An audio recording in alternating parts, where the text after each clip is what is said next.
all in sight. Beating hearts don't lie.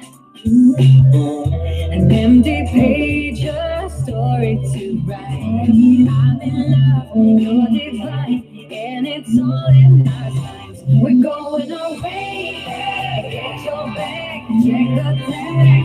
Decision is made, lock your door, need no more. It's already paid, cancel your level. It's a journey for life, and I'm alright. Hang on, we'll be long gone. Hang on, I cannot go wrong. God, I'm praying I'm not alone in this air.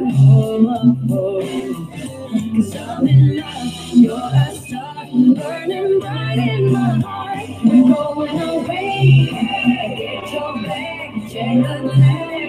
Decision is made, lock your door, need no more. It's already paid, cancel your level. It's a journey for life, and I'm alright. Hang on, we'll be long gone. Hang on, I cannot go wrong.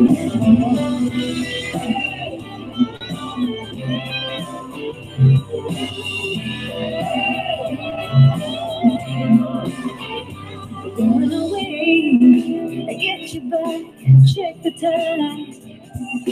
Journey for life, and I already paid, cancel your level.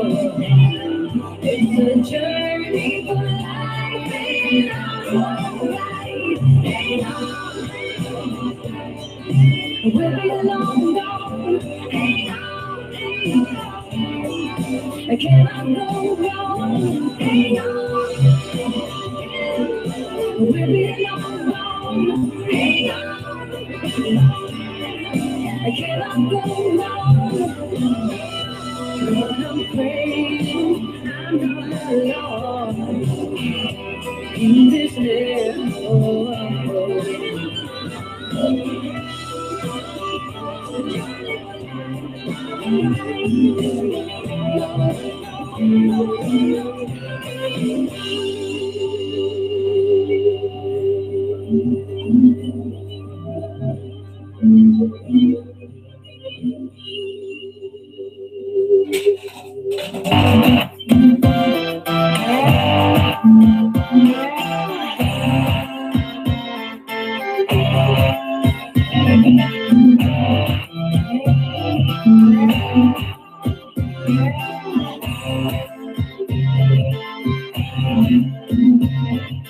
Cold hands, frozen feet, raindrops falling on the street. I can't recall when I last saw the sun.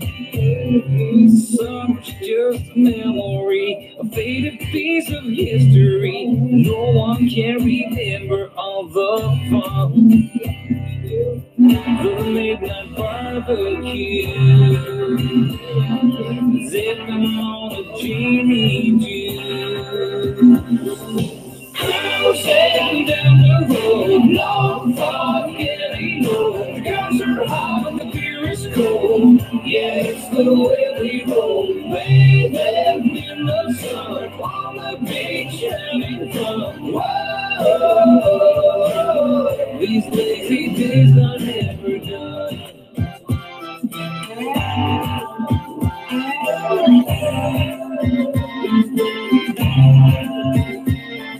I work hard every day, don't waste my time on yesterday. I never shy away from a good time. Coming home Friday night, see my friends and feel alright. There ain't no stopping us from having fun. There ain't no cloud inside. Future's looking bright. Cruising down the road, no forgetting road. Girls are hot, the gear is cool.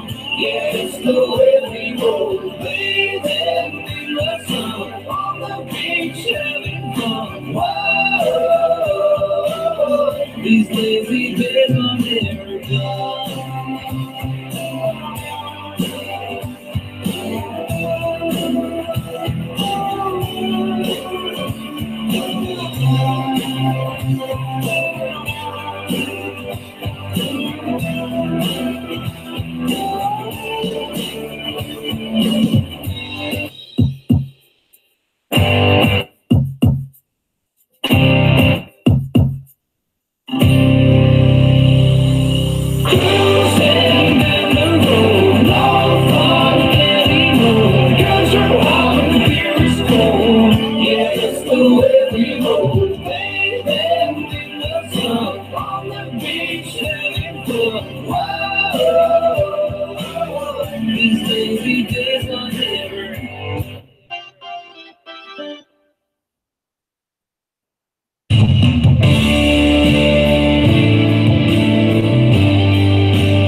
Living on the far side of town, sharing a dream with anyone.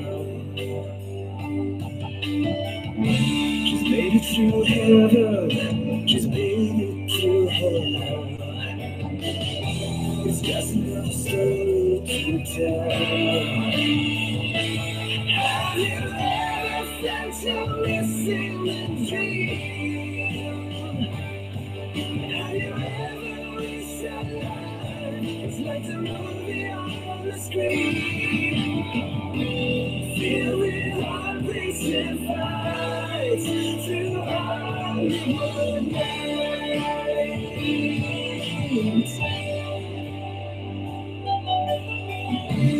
Waking up in concrete on the floor, great big boulevard, the nation belongs. It's just another story she tells. Have you ever felt your missing a dream?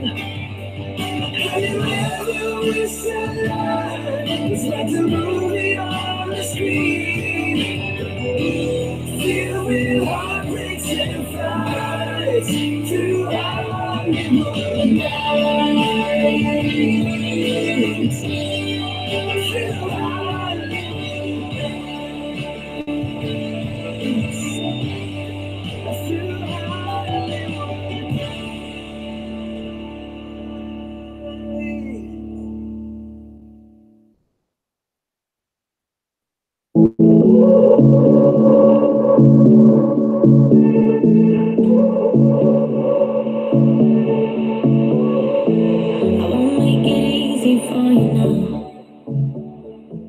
You got 2 minutes of my time, and I don't really break too easily, but I'm worth it, cause I'll slip into your dreams tonight. So give me your all. I'll take it to Mars. I'll stick like glue inside your mind. Just watch me break it, you'll swear. You're falling into me, touch me, I swear. You would do anything that I want, so keep us away to the dawn. Oh, baby, feel free. Wanna make you sweat on me. I wanna make you sweat on me. I got you wrapped around my finger, but don't you try to call me wrong. There's nothing personal in heaven, little fun. You wait and see if it's worth your while. So give me your all. I'll take it to Mars. I'll stick like glue inside your mind. Just watch me break it, you'll swear. You're falling into me, touch me, I swear. You would do anything that I want, so keep us awake till the dawn. Oh, baby, feel free. I wanna make you sweat on me. I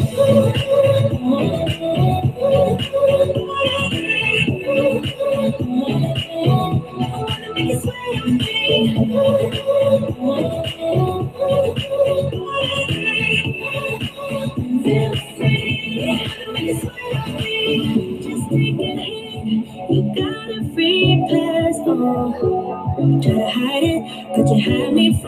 get go. Let me be frank, I'm not that complicated. You need me, as a use of playing games, no. There's no denying.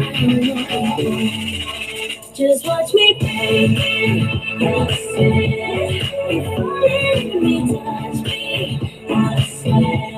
You're the only thing that I want. To keep us away to the door. Baby, I wanna make you sweat on me.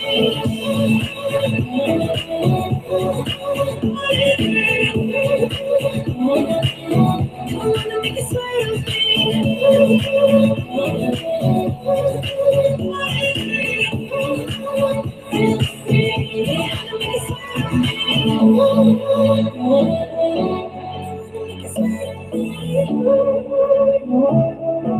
I wanna make you sweat on me.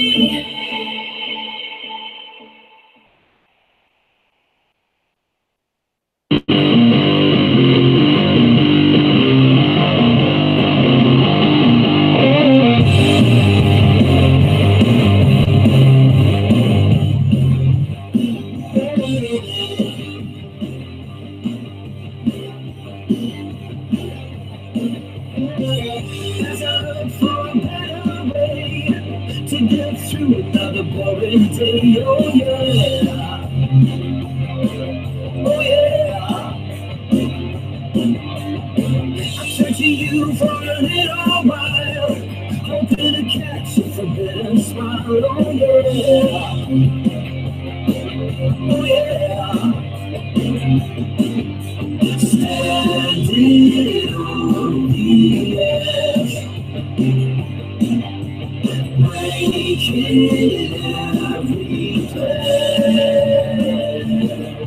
Oh yeah,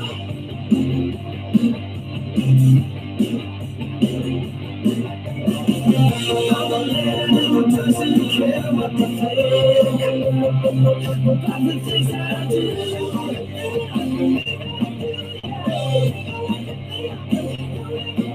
I'm impossible to tease. I'm just barely out of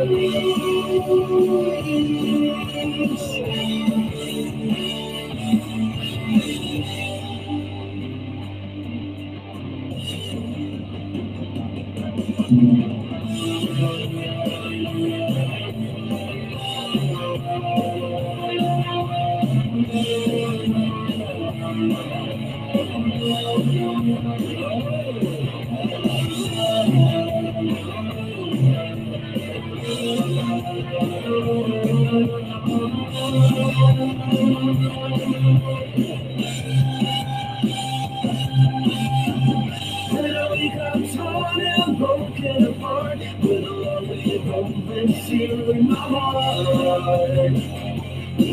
Oh yeah. Far too late to second guess where I've been. Every day the pain is closing. Oh yeah. I'm a man who doesn't care what they think about the things that I do.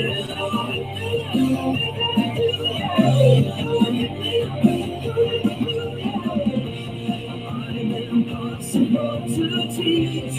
I'm just barely out of reach.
Kohl Outdoors, everybody. Let's get where we can see each other, and let's start bringing up our guest.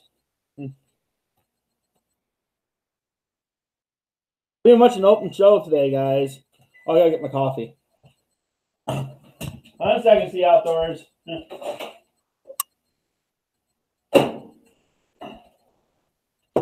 I played Name That Fish.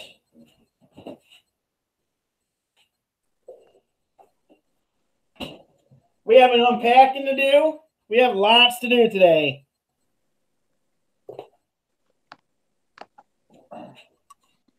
Good morning, everybody. What's up? Grant. How you doing, Grant? I'm good. How are you? Doing awesome. How do you guys like the new mic? Not a new mic, new webcam. Looks good. Looks clear. Oh yeah. So we have a few different things we can do today. We have unpacking to do. Boom. See how Outdoors wants to come up and play on Name That Minnow. Nice. Good morning. Yank your crank. Tiger Muskie NM.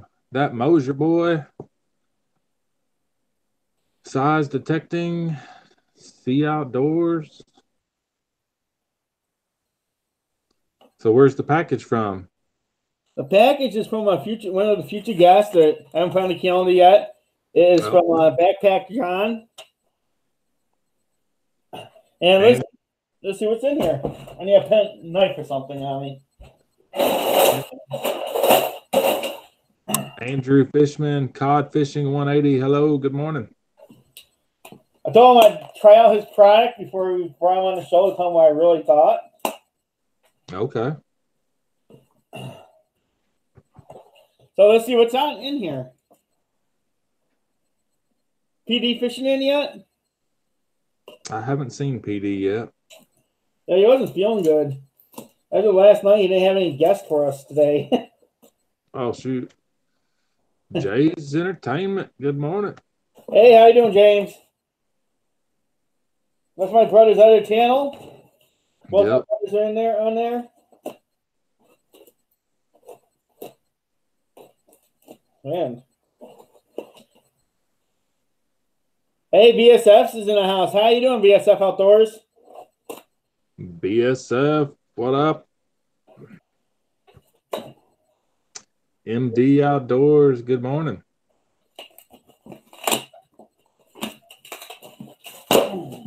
Wow. He packages stuff good, I'll tell you that. Okay, let's see here. Warning. Frames, tips, and edges are very sharp and can cut skin. Do not tear bubble off by pulling on the ends. Unroll it. Okay, so I got to unroll the bubbles.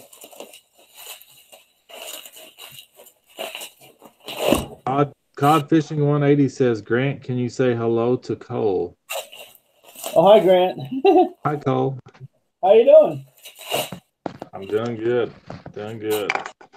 I can keep my phone and stay up. That's interesting. That's interesting. Whoa, what was that? Instructions tool. Oh, instruction system. Okay. I think your brother wants you to catch yourself. Oh, my brother does? Oh, man. Sorry, James. Let's follow instructions. This is from one of our future guests. It's Backpack John. He wants me to go field test this a few times before I actually use it. Okay. Alan wants for something. Buy a hook. What's up? See Outdoors says he joined my short live stream yesterday. Oh, Cod Fishing was wanting me to say hello for him to you. Oh, hi, Cod Fishing. I'm sorry. I'm unpacking now. Okay. Yeah. Yeah, maybe you can help. We have a spring saving sale going on, guys. So basically what this is, I don't know what these are for. No instructions with it. That's interesting. So basically what this is like a toilet you walk around with and you sit down on it and you can go to the bathroom out in the woods with. Huh. And it's also a comfortable chair. I was thinking about it for maybe like hunting and stuff. Let's see if I can take a picture of me sitting down there on it actually. So you kind of just sit down like this. No, we can't see you. Yeah. Okay. Well, you get the idea. You basically sit on it. Ooh, that feels uncomfortable. Maybe I'm sitting on it wrong. I'll figure it out. But this is basically what he sent me. Do not stand, patent pending, and please leave no trace. Okay. So that's something I'm going to be trying out, and he sent me this awesome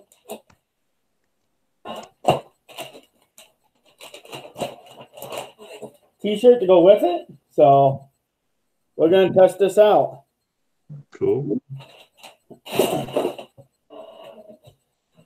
So who do we have in here? Hey, Insight Freedom, welcome. Good morning, Insight Freedom. Portable pooper, yeah. So I'm gonna test that out and see how I like it.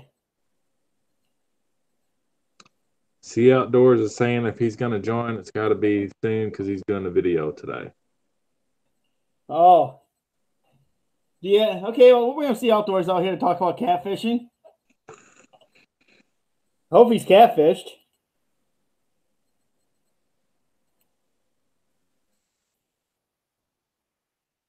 Oh, you need to move your camera back to your left. Oh, okay. I need to get back into frame. There. There we go. I'm back in frame. So, see Outdoors. Send me your email and I'll bring it up here and we can talk catfishing. Yeah, I know. I needed one many times about fishing and hunting. Well, see Outdoors. Give me your email. I'll bring it up here. We'll talk catfishing. Cody Spinks loves catfishing too. Awesome. Yeah, so he was having a hard time getting guests today because everyone was working. Oh yeah.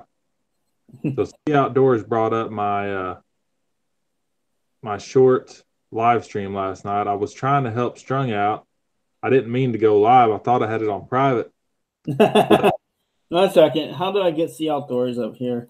Hey, what's your first part of your email, See Outdoors? I know I have it. I just don't remember it. I mean, I literally make 200-300 emails a day. Kind of crazy when people think you can just remember stuff like that. You know what I mean? Right. Mountain Way Adventures, how you doing? Yeah, we're going to be talking about catfishing here, and usually we have guests up here, and we're kind of just working our way to picking random people out of the audience today for a guest. Dogfish. Is that like a grinnell? I might have to Google dogfish. Yeah, I'm in Michigan.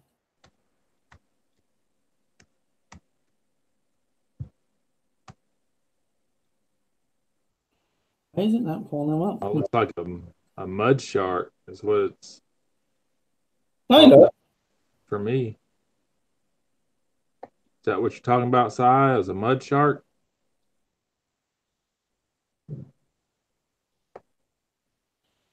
I gotta go look up See Outdoors. I'll be right back, Grant. Gotta go to my email. Yeah, yank. Is it true that catfish eat onions? I don't know. I think catfish will eat anything. As long as it's dead and smells. Because I know garlic works pretty good for your catfish from what I've heard. Well, See Outdoors is coming up here. Let's ask him. Yeah, I've got a buddy of mine. His dad uses, he puts chicken liver in like a Ziploc bag and then puts garlic in it, lets it soak and soak up the scent of the garlic. That is really, I know there's a catfish all over the world, and bloody stuff worked the best for me. Yeah. Bass and Binks TV is here. How about that? How about we bring up another person? And who else is in here? Hey, let's see here. Hey, Mountain Way Adventures. Would you like to come up here? Talk about your experiences catfishing? Hey, Lawrence's World. Welcome. Good morning, Lawrence's World. Yeah, when I just typed in dogfish to Google, it pops up the spiny dogfish, also known I'll as find you a picture of a dogfish. a mud shark or a pike dogfish. It's a type of shark. But I mean, what I'm thinking of is he might be talking about the grinnell or a bowfin. Yeah, I just found one on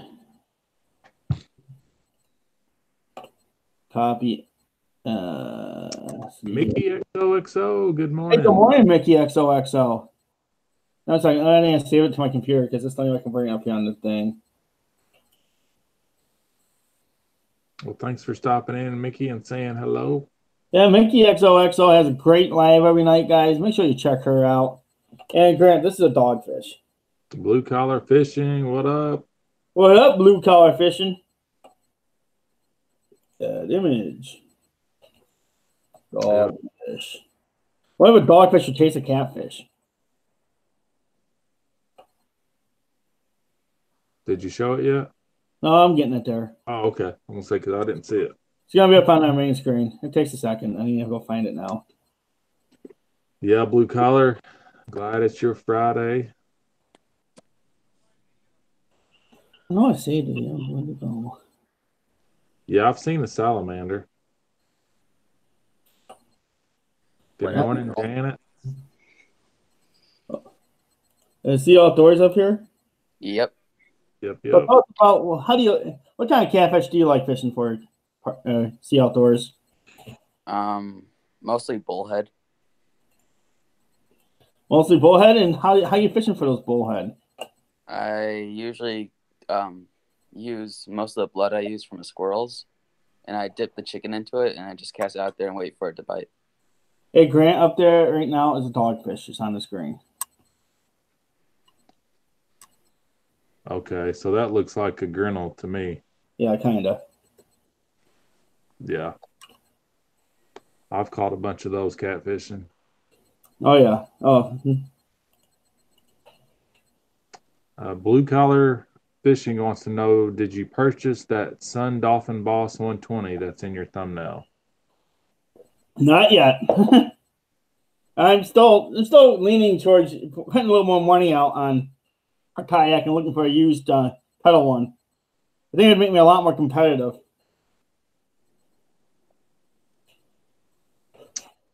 Gindley Lane, hello. So Sea Outdoors, so you're using squirrel for bait? How's that work? So what I do is I just dump all the blood out of the organs and stuff, and I just rub the chicken all in it into a bucket, and I just cast it out there, hit the bottom, and wait for him to snag it.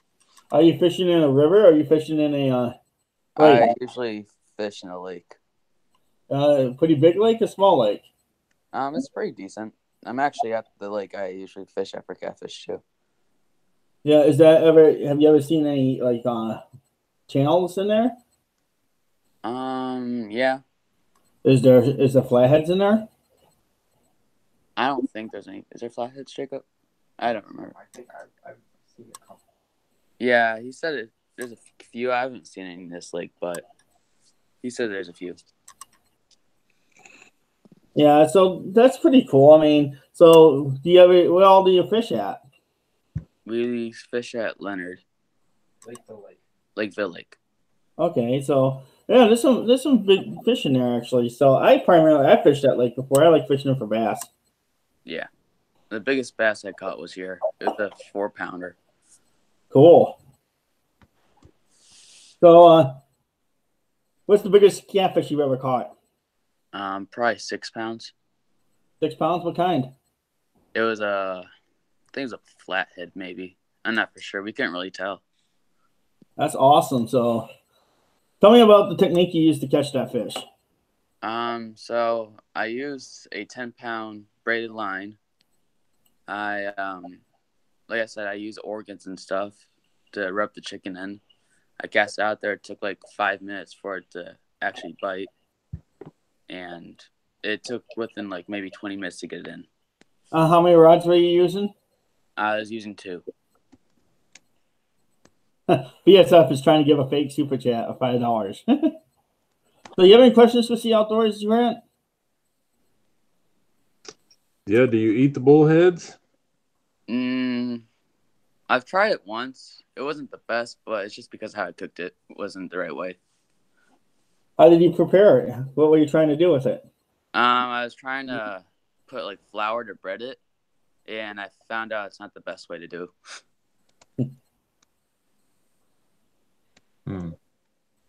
Yeah, I know a lot of people don't eat bullheads, but I don't have a problem with them. I've eaten them. Now, I've heard that they can taste pretty good, but you just got to prepare them right. The thing you have to do is cut out that mud line. I guess it's like a mud line that runs throughout the whole body. Mm-hmm. And that is the first thing it needs to go is that mud line, because if you break that mud line, it taints the whole entire meat and makes it taste bad. Hey, Ken's Vlogs, you want to come up here and talk bullheads with Sea Outdoors?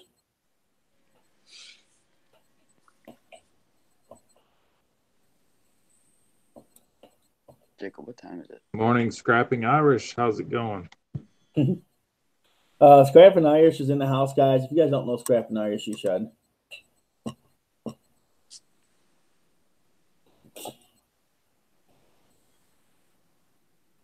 So do you fish off the bank for these catfish, or are you fishing in a boat?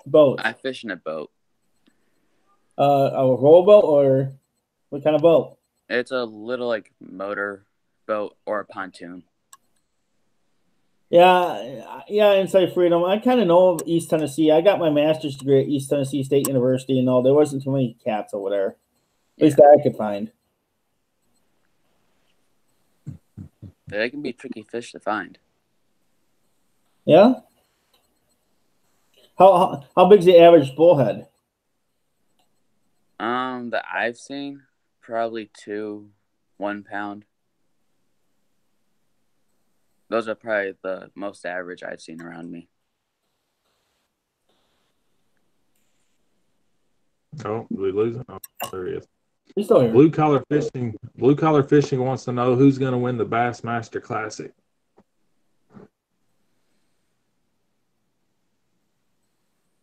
KVD will win it. Have you guys ever done a fishing challenge before? Fishing tournament? Yes, we have. Hey, I'm going to tell you right now, they're in Tennessee right now. They're fishing smallmouth country. There's not a better smallmouth fisherman on this planet than Kevin Van Dam. Kevin Van Dam's going to win that tournament.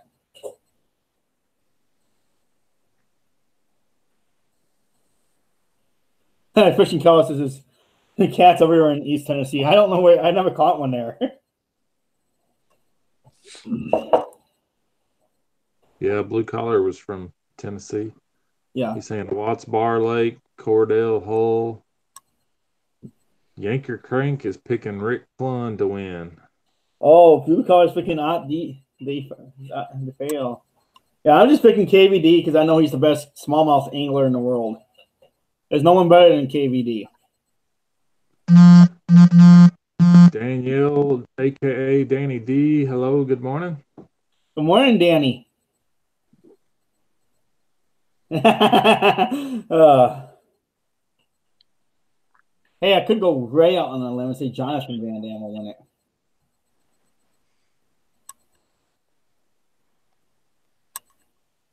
That would be way out there in right field, though.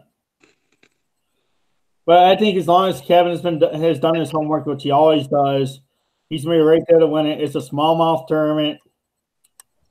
And that's what we Michiganders do. We fish smallmouth. That is true. Smallmouth isn't that bad of a tasting fish either. So never ate a smallmouth. Honestly, eat smallmouth. When me and my family went camping, we went over, tried to catch some fish to eat, try to grill, and we caught 2 smallmouth, and they were pretty decent size. About 2 pounds. That's not We bad. let all the Giants go, though. So who else in here catfishes? Anyone else in the audience catfishes? I would love to bring Cody up here and talk about catfishing in other parts of the world. See if the technique works different or not.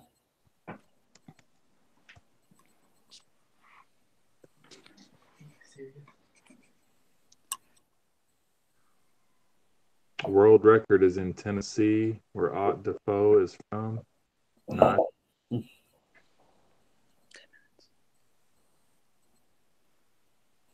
So you guys, I J8 only got 10 more minutes because the video is going to have to get made here soon. Okay. Well, have a good day. We're going to let you go now. And All right. See you, Cole. see ya. Later. Yeah, so that was pretty good. We learned that he likes fishing for bullhead, guys. And he uses squirrel blood as a lure, which is pretty cool. What do you think, Grant? Yeah, it's different. I've never heard of anybody using squirrel blood. I mean, I guess know people that save their guts from deer and squirrel and stuff to catfish with. J&C No Limit TV, what up? What up, J&C? J&C No Limit TV is a catfisherman, I think, if I remember right. Like he's a whatever will bite kind of fisherman like me. Whatever you can catch. I just want to catch something.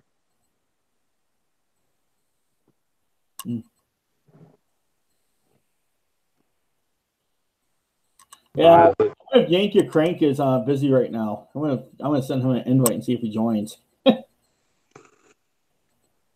Well, I guess I'll wait and see if he wants to join. Do you want to join Yankee Crank?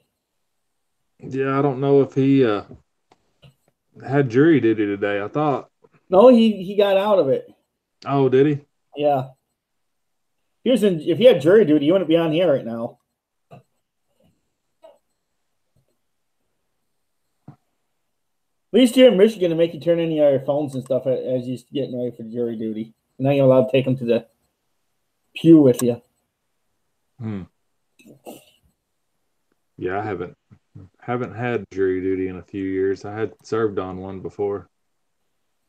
Found the guy guilty on 3 out of 4 counts. How do you get out jury duty? I got a very easy way. When they're doing the primary, just look at them and say, "That guy's guilty as hell."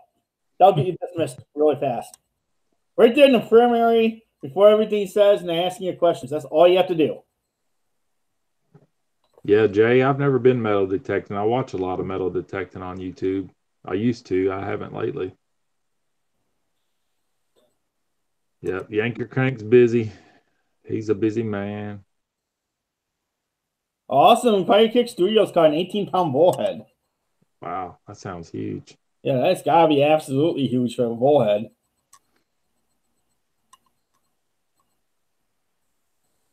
Crazy Worm lady's lucky too. She's never had it. Hey, you know one thing which the one thing which I don't think a lot of people, which Grant, you can relate to this. In the military, you're guilty until proven innocent. Right. I don't think many people understand the difference between innocent until proven guilty. Yeah. Completely different mindset. Jury duty is the worst. Are you on jury duty, Yank? You can live stream we can put you on here. You can live stream the trial. That'd be different.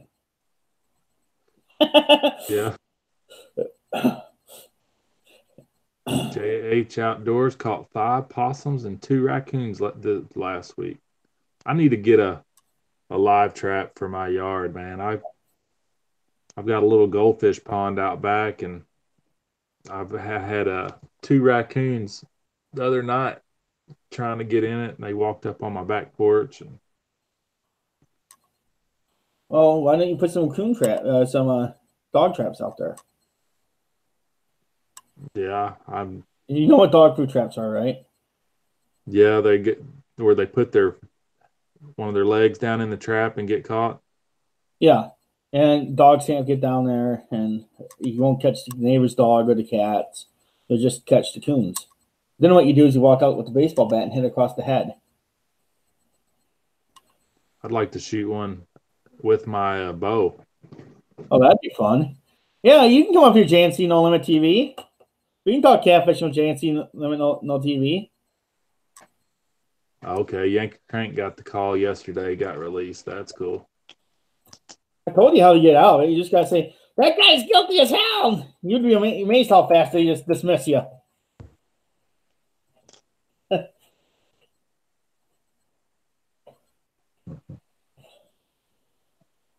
Hey, Mr. Wonderful Life is in the house, everyone. Make sure you check out Wonderful Life. I added a Mr. on there. It might be Mrs. Hello. Hey, how you doing, Jay? How you doing, JNC? I'm doing good. How are you? Oh, I'm doing real good. So what kind of catfish do you like fishing for? I don't catfish Oh, unless they accidentally bite it, I guess. But sorry, I'm walking back to the truck right now. yeah. What's the temperature there right now? Because I think you got what we're gonna have on Thursday. I'm in New York right now. It's like 32. Oh, you're in New York? Oh, okay, I thought you were in Wisconsin. Usually in Wisconsin, I can ask you what your weather is that day, and the next day we have it. Right. I'm driving semi now, so I'm all over. Ugh. There we go. On the road again. Yep, on the road. 32 degrees here. Nice. That's not bad. No. Yeah, Mike, it sounded like he was getting nailed last night. Yeah, Wisconsin got a lot of rain last night, apparently, and it all froze over. So everything's like pure ice.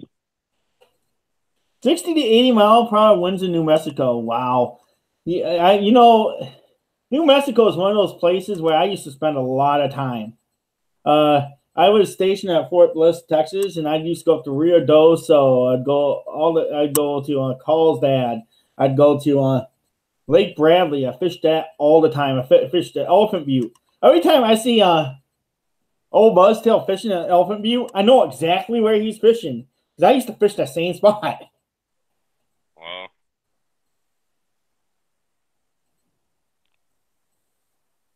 Is that too loud for you guys or no? No, I mean we can't even hear it. What are you listening to? Well, the semi. Oh. I got a sunroof in my semi. Oh, that's awesome. Cool. Heck yeah. What are you hauling today? What the hell am I hauling? Food. Food. Frozen food.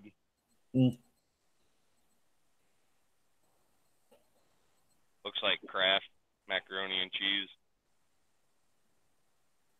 Yeah, macaroni and cheese, I guess. Okay. Yeah, I used to go to Lake Bradley, and I'd go there and I'd fish all the time. It was one of my favorite places to fish when I was down there. See, I could go to New Mexico and to those areas and get to where the big bass were a lot quicker than if I stayed in Texas, actually. So when I caught my biggest bass ever, I actually went to all the way over to Lake Fork, Texas. Nice. Yeah, I don't know. I haven't been YouTubing much lately, and this is why. Just started a couple weeks ago. Couldn't turn down this job. Paying pretty dang good, so. Yep, gotta have monies. Yeah, it was kind of funny, guys, because when I went to Lake Fork, the first sergeant came up and goes, "Hey, you want to go with me to Lake Fork? We're gonna sneak out the 300-mile radius. You're allowed to go away from the post." And they go, "Let's go." Can't get in trouble if I'm with the first sergeant now, can I? It was first sergeant, command sergeant major was with me. Right. Can't get in trouble when that happens. Why is actually no photos of the event either? Kohl, you hit 2,000 yet? I'm really close. I've slowed down a long ways, but I'm kind of concentrating on the fishing and hunting channels right now. Right on. Yeah, I'm still trying to hit 1,600. You're still trying to hit 1,500? 16. 16? You're gonna get there, man. You're gonna hit 2,000 before I do at this rate. Yeah, right. I haven't been gaining much at all. Andrew Troyer, Up North Outdoors. Good morning, guys. Yeah. Hey. I basically stopped growing a month ago. Yeah, it was when all Haven't these been in rumors live about the streams new or rules started anything coming lately. out. Because my participation in my live streams fell by 30%, and I think that's just Really? because of all the new rules that was rumored to be coming out, and I don't think they really came out the way they were. I think they just added in that community strike, and that's all they did. Yeah. Hey, good old boys, Ohio, how you doing? That's the killer about YouTube, all these rumors and it's starting to turn into Facebook. You know? Yeah. Hey, G Money Strong Outdoors, welcome. G Money, shot. Take a shot. I can't take a shot. Earn it. A&J Outdoors. Good morning. G Money Strong, what's up? Well, I have a question for you for JNC. How many times do you wish you had a portable toilet? A lot. Just right now. That's why I'm stopped. I had to pull over. So just boom. You can squat anywhere you want to go in the woods. Oh yeah. Kind of wondering what kind of splashback I'm gonna get from that though. Right. I would show you guys my truck, but it's an absolute mess right now. Mm. They put more salt down on the road here than I've ever seen. They look like snow. I came flying up on it, and it just turned white. I was like, no. And I'm sitting there looking. I'm like, this is salt. That's crazy. Man, I don't even think they use that much salt up here at all where I'm at. No, not by us either. This is like they put down so much salt, it's dusty. That's crazy. Yeah. That's absolute crazy. Is it raining or something? No, there's barely any snow out on the road. Then why would they put so much salt down? I don't know. Like, look at that. Look right there. That's all salt. That's insane. It's like, really? They would have just thrown like a handful of salt there and said, "Oh, you guys are good." Right. Anyways, I gotta get going, guys. Oh, thanks for stopping up here. Yep, thanks for having me, bud. John G Money Strong said he's out on the road too, and no judgment, John. Right. All right, guys, have a good one. All right, man, be careful. All right, thank you. Do not stand. Green Street Recycling Man, what's up? Hey, what's up, Recycle Man? I hope they worked out all of his problems. I haven't been over there to check and see if they did or not. I've been over there and watched a couple of his lives, but I didn't pay attention to his subscriber count. Oh, did he have some issues too? Recycle Dude did. Oh no, this is Green Street Recycling. Oh, Man. hello, Green Street.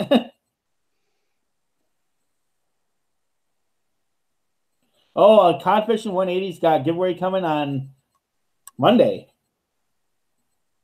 Sweet. So, who else do we have in here to come up here and talk about catfishing? A&J Outdoors, would you like to come up and talk about catfishing? I bet he's working. I'm more than likely. He usually jumps up here when he's working. Doesn't hurt to ask, though.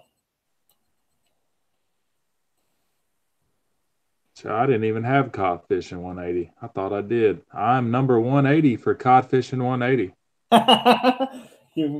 Now he's got to change his number to 190. Codfishing 190.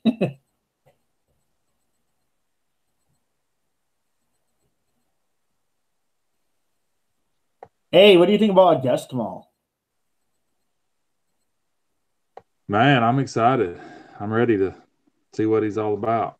Oh, it's all duck hunting. Right. It's going to be right up your aisle, man. My favorite. Oh, yeah, I'm supposed to get you a picture. Shoot. Yeah, and I have to build that background. I got to do a good job because that guy's huge. Stanley Orchard, good morning. Hey, good morning, Stanley. Would you like to come up here and talk about saltwater fishing and catfishing? Oh, AJ is not at work. He is taking a Wednesday off. What? What? No way. Does he want to come up and talk about catfishing? Yeah, I didn't realize PD was sick. If he would have told me, I would have started asking people myself. Usually he takes care of all this for us, and we don't have to do very much on for Wednesday's show, besides build the background. You're right. Fishing Stripes, good morning. Oh, AJ said he'd come up. Okay, cool. I'll bring AJ up here. And what? Hey, AJ, what's the first part of your email? Because I can't remember it. Do you remember it, Grant? I thought it was J. J-O-H. A-O-H. Oh, it's not that one. It's not that one. J-A-N-D. Okay, I know which one it is now. I need to get that squish first. Automatically, she says A and J. I don't know how to set that. I'll have to figure that out. But it's like everyone goes, why can't I just find it? Because when I start typing in it, it bring up all my contacts in my email. Everyone I sent an email to. And now I've probably close to 1,000 emails working on stuff for the actual company or for the show. Right. Oh, Stanley Orchard might come up here. This might be epic. Heck yeah. Rattle Trap Fishing, good morning. JH Outdoors, have fun at school, learn a bunch. Wow, JH Outdoors. He must be out. He must be east of us, huh? Or west of us. West, yeah. Oh, JH Outdoors is Do Your Giveaway podcast. He does a podcast? Nope, you was cutting out for some reason. Who is? Me? You did right there. On me, anyways. I don't know about on the live stream. You did on me. Oh, that's it weird. Might have been my internet. For some reason, my phone keeps dropping my Wi-Fi. My laptop doesn't, but my phone will. Well, that would be extremely weird. I mean, I mean, I've got unlimited data on my phone plan, but I'm sorry, to Outdoors. We have 2 invitations out right now. Oh, did Stanley say he can come up yet? He said give him a few minutes. Yeah. He must have to put some clothes on. He's probably at work. Usually he's at work about this time. Well, he said he'd worked like 41 out of 43 days on Monday. That is crazy. Yeah, see Outdoors says, okay, I'll rejoin next time then. Yeah, I try to keep it to 4 people up here. Otherwise it gets too insane. Hey, how you doing, AJ? What's up, guys? How y'all doing? Doing great. How do you like my new webcam? Freaking awesome, man. It's clear. We can count the hairs on your face. Oh, yeah. It's crystal clear. Should be anyways.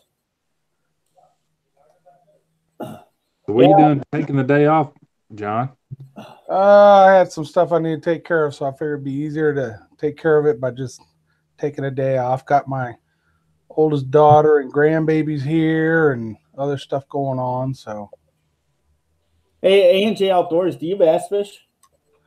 Do I bass fish? Yeah.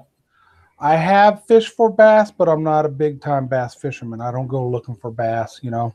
Usually I catch them as a byproduct of crappie fishing or cat fishing. Yeah, the only problem with wearing my bass camel hat is because it's a little like green there. It my what's that called? My green screen's picking it up. And it itches. Right. Yeah, but right now, what I'm trying to do is I want to do like an East Coast versus West Coast and get someone from the north like me and someone from the south. And we're going to go through and we're going to talk, and this will be on Tuesdays, about bass fishing in different parts of the country. That's cool. Take a topic and see how different people approach that in different parts of the country. That's cool. Yeah, there's a lot of bass fishermen around here, but I'm just not one of them. My mic still working? Yes, it is. So what kind of catfish do you like fishing for? Mainly here, I fish for blue cats. You know, we'll fish for channel cats also, and flatheads now and then. Yeah, and what's your favorite technique for going after them? I like, depending on where you're fishing and all that, I like drift fishing for them. That's probably my favorite. You can cover some area, cover different depths. I like drift over humps or over ridge lines or along ridge lines, that kind of stuff.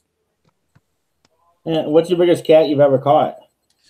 It was actually at a tournament a few years back. I caught two 28-pounders the same tournament, same day. One was a flathead, which happened to be the lake record for that lake at the time, and then the other was a blue cat. Well, that's absolutely awesome. Yeah, it was pretty cool. We basically dominated that tournament. There was no one close to us that day. Was it a pretty big tournament?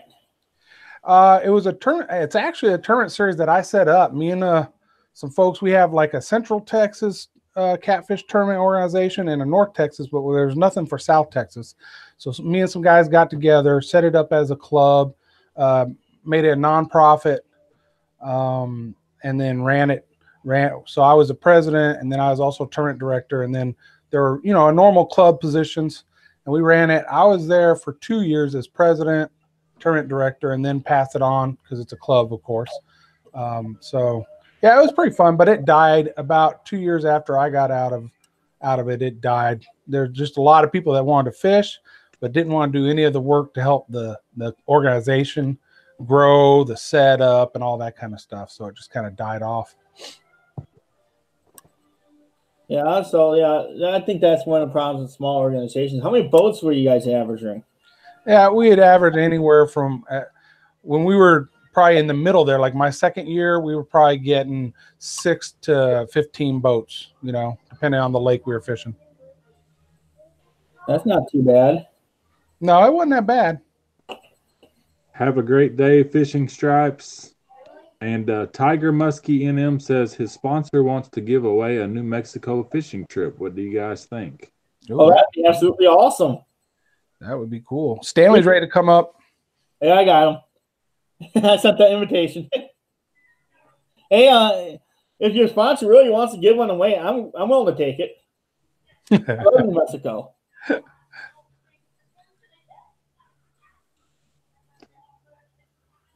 Robert Banks in the house. It's on YouTube. Heck yeah. I don't know if I got Robert Banks. Fishing Freak, what's up? What is up, guys? Good to see y'all here this morning. There's Stan the man. All right. And Jay, good to see you, man. You too, sir. Good to see you. So, Stanley, do you do a bunch of catfishing? Not intentionally. We catch a bunch of hardheads out at the beach. I tell you what, though, I am a fan of gaff top. We get those down here. It's pretty good sized catfish, saltwater, and they're good eating. I like those guys. Oh, so we're gonna change gears a little bit and talk about saltwater fishing. Well, you got some good guys up here for that. A&J is one of my favorite saltwater guys down here. And I'm a newbie at it, so it says all that, but I'm not that big of a deal. So, what's you guys' primarily favorite fish to chase out in the saltwater world? You want to go first, Stanley, or you want me to? I'm mulling over all of the options, man. I feel like if I pick one, I'm going to offend the others. I'm weird about that. I'm weird about picking them because we fish for meat. You know, we fish to put food on the table. And so, like, one of my favorite fish to catch down here is Spanish mackerel. They're just fun. They're left and right. They're all over the place. But they're not great eating. We'll eat them, but they're not something that I'm like, oh, right, we're going to get us some Spanish mackerel on the table tonight. Yeah, so I mainly just inshore fish right now. So I'm looking for reds. I'm looking for trout, speckled trout. I'm looking for some snapper. You know, we get some mangrove snapper, sheep's head. So those are the ones that I can target by where I fish right now. But I would love to get out there and go after king mackerel, grouper, you name it. You know what I mean? I got my one mahi mahi when I was on a trip to Cozumel, and that was freaking awesome. I want to do that again. You know, mahi, when I was younger, when I was a teenager, we would go offshore and we would bag out on those things every single time. And I haven't caught a mahi in 10 years. Hey, guys, I got to go help the wife for just a second. I'll be right back. Okay. That Mosier boy, I don't know if you can see Stanley Orchard. That Mosier boy said, "There's Stanley Orchard. Great to see him up there." Hey, what's up, Mosier boy? Good to see you, man. Yeah, I apologize. I'm not trying to ignore anybody in the chat. I can't see it right here. So you feel free, say anything you want behind my back, but I will get you after the stream. Yeah, I've only been saltwater fishing once. We went off the coast of Tybee Island, Georgia. We went, I think it was 4 hours out. We caught one king mackerel, one bonita, and a bunch of black sea bass. Well, I've never even been saltwater fishing, so. Bonita are fun. Not good eating, but they're fun. We'll eat them raw on the boat, but we won't. And I'll cook them just because I'm weird, but that's not something you target to cook. They're like little mini tuna. Right. So what's the best fish to target?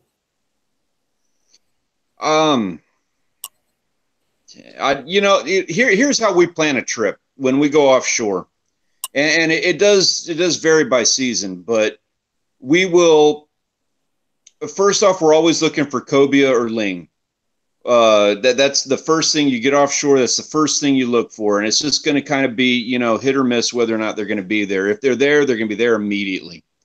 After you're done with your cobia and ling, you look for, we go for snapper. Those are the good eating fish. You bag out on those. That's priority number one. After that, it's just about what can you get in the box. Kingfish, grouper, shark, mahi. Has so many different species, but yeah, normally you first target the really good eating stuff, the ling and the snapper, and then you just backfill after that. Okay, well, how are the limits determined out there? Because I know you have international waters if you go far enough out, and then you have what would be considered like state waters or federal waters. So how do you figure out your limits? By whether or not you see T-paw around. Yeah, if you're going to go offshore, typically you're going to stay in state waters. It's a pretty hefty trip if you're going to get past the out into international. So if you go international, your bag limits are different, and I don't remember what they are. Snapper is going to be the big one. Amberjack and snapper are kind of the big ones that you would go for. So you be careful about it. If you get stopped, if you get checked for what you're catching, they're going to check your GPS, and they're going to see where you've been. So don't cheat the system. If you are in international waters, you keep your international limits, and when you come back, be prepared to show. And they're going to know if you have like a 30-pound snapper. You didn't catch that 5 miles off the beach. You're not going to lie to them and tell them that you caught that thing in like 30 feet of water. So how far out does international waters go? It's 15 miles, right? I think it's 9 miles down here. 9 miles? So that's not that far. Yeah, that's not that. It's, let me see. It's state waters are 9 miles. It's international past 9. And then there's another marker. I forget where that one's at. Way out there, 50 miles out. Something is a different line. Yeah, I know when you're fishing saltwater, you kind of got to keep a track of where you are. Yeah, that's a fun part of the trip. I got to say, and I've never experienced anything bad about this, but my dad is he's the one that takes us offshore whenever we go. My dad or my uncle or one of a couple of boats we have options with. He gets real paranoid. We come out of Port Aransas and run north, which is parallel with Padre Island. And if it's foggy, he gets real nervous about heading out there. And it's from personal experience and experiences that I've not had. but he has a real hard time. He doesn't want to do it when it's foggy, and he's worried about running into the Port Aransas jetty coming back. If it's real foggy, you can't see that jetty. You'll just run dead into it. And my thought is, just stay away from the beach when you're running back. Maybe don't run quite as fast as you would, but he's worried about it. He doesn't like doing it. Yeah, don't you guys have GPS and stuff on the boats now? It makes it a lot easier to make sure you're not going to do that. Yeah, and that's exactly right. I mean, and the GPS, the marks that we got on there, like we mark the end of the Port Aransas jetty. That's home. When you have made it back to the Port Aransas jetty, you're safe. You're good to go. So when you're running north and south, if you're headed back to the jetty, I don't know why the issue is worried about running into the jetty or something. You can throw yourself off. You'll see Port Aransas, and I've personally seen this one. You'll see Port Aransas, and so you'll make a beeline for Port Aransas headed back when you're done for the day. And if you do that, you end up getting in skinny water, and you'll end up just all of a sudden you're in the surf, and you don't even know you're in the surf. You'll have waves breaking a quarter mile off of the beach, and on a real bad day, in which we don't fish on days like that, but you could get blindsided by a rogue wave like that. So I understand that concern, but that's if you're going by sight. If you're headed back to Port Aransas and you're looking at Port Aransas, which is, it's more inshore than the jetties are. So it's a concern. People are worried about it. I've never seen the issue, so I'm blind to the issue, but GPS should take you right to the end of the jetty and you're good to go. So why do you guys head north instead of south? There's a variety of rigs around the area, and those rigs are easily accessible.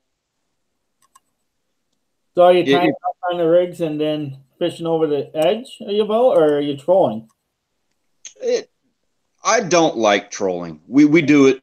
I'm not a fan. You're expending a lot of resources to catch the same fish that you can catch if you just tie up to a rig. We like tying up. We also do a lot of spear fishing. So we'll fill the box with stuff while we're spear fishing, and you can't do that when you're trolling. So we tie up and we bag out. We'll box out every time. Not every time, but pretty good about it. And how deep of water are you guys fishing in? The inshore rigs are about 30 feet of water. The offshore rigs are 100, 120 feet of water. And when we go way offshore, we're looking at like 2,000 feet. Yeah, that's insane. You need like 4 spools of line just to get down to the bottom. Oh yeah. We pack them tight. And we use because you might get stuff in midwater, so we also use the multicolored braid, so you know how deep down you're fishing. How clear is the water down there? When you get offshore, now it's dirty by the beach, and so everybody thinks Padre Island's muddy water. It's not that pretty, and typically that is the case. It's rare that clear water reaches the beach. When it does, on a good day, you'll get 8, 10, 12-foot visibility on the beach, and that's a real nice day. But you get offshore to the shores that are 5 miles out, the rigs that are 5 miles out, and you're looking at typically 20-foot visibility. When you get farther offshore, if you're looking at 18, 20 miles, you're getting closer to 100, 150-foot visibility. Oh, yeah, that's absolutely awesome. Yeah, it's pretty. What kind of gear are you using when you're going out there fishing? Man, you name it. A lot of spinning outfits. We've got open face 4-aughts and some bigger rods for the bigger stuff, for sharks and grouper and things like that. But a lot of spinning outfits. We don't use bait casters. I actually had a conversation with Triple Tail TV about that yesterday. Bait casters are not something that we commonly use. You'll see them on the jetty and on the beach, but they just don't pack enough line for what we do offshore. And then we're using 50, 80-pound mono leaders on 50-pound braid. Big circle hooks, a lot of circle hooks. Well, that's absolutely awesome. So when you're fishing offshore, are you guys using live bait? Are you using artificial lures? How are you going about catching the fish?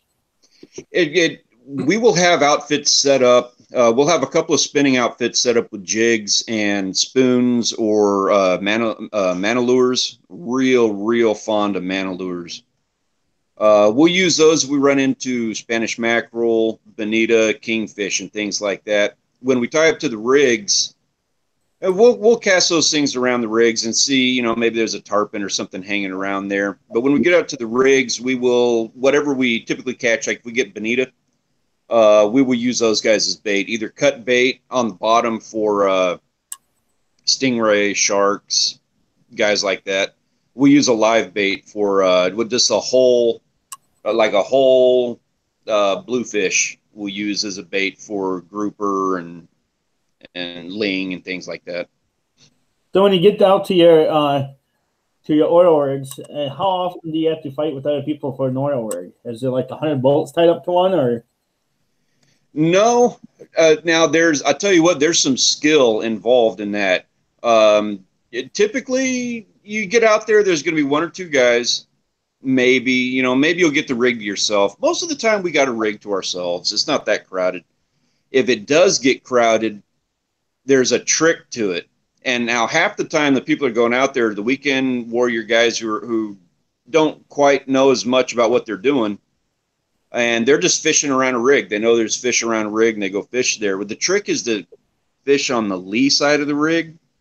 So if we show up and there's people fishing, we will go to the not lee side of the rig. We'll fish the wrong spot of the rig, get our bait and that sort of thing. Wait for those guys. People will typically fish there for 30 minutes, an hour, something like that. Then they get bored and they truck along. That's when we'll go to the spot where we're really wanting to fish. We just kind of wait them out. So are there lots of rigs to choose from? There's a few, but you plan your day around it. If we're leaving out of Port Aransas, then we hit the rigs that are north of there. They're 30 miles away. They're not that bad. But it's going to be 70 miles to the rigs down south. So if we're going to hit those rigs, we'll leave out of a different marina. Okay, so what's the farthest you'll run for a fishing trip? The farthest that I've gone so far, like 100 miles. Normally we go 15, 20. And that's 15, 20 miles offshore. 100 miles offshore. For a full run, we're talking about, we'll go about 10, 15 miles offshore, 30 miles north, and then make the way back. So you're looking at it being, it's typically 60, 80 miles for a fishing trip. Yeah. And how much fuel are you going through when you're going that far out? I don't know. I hand a blank check to the captain for gas. I don't even want to know. No, you don't want to know? And see, here's my thing is I'd be scared of running out of gas running 80 miles out there. You must be able to hold a lot of gas. Yeah, and that's exactly the thing you look at. I don't know how many gallons we burn, but I know that you don't get offshore and stop when you reach the halfway point on the fuel tank.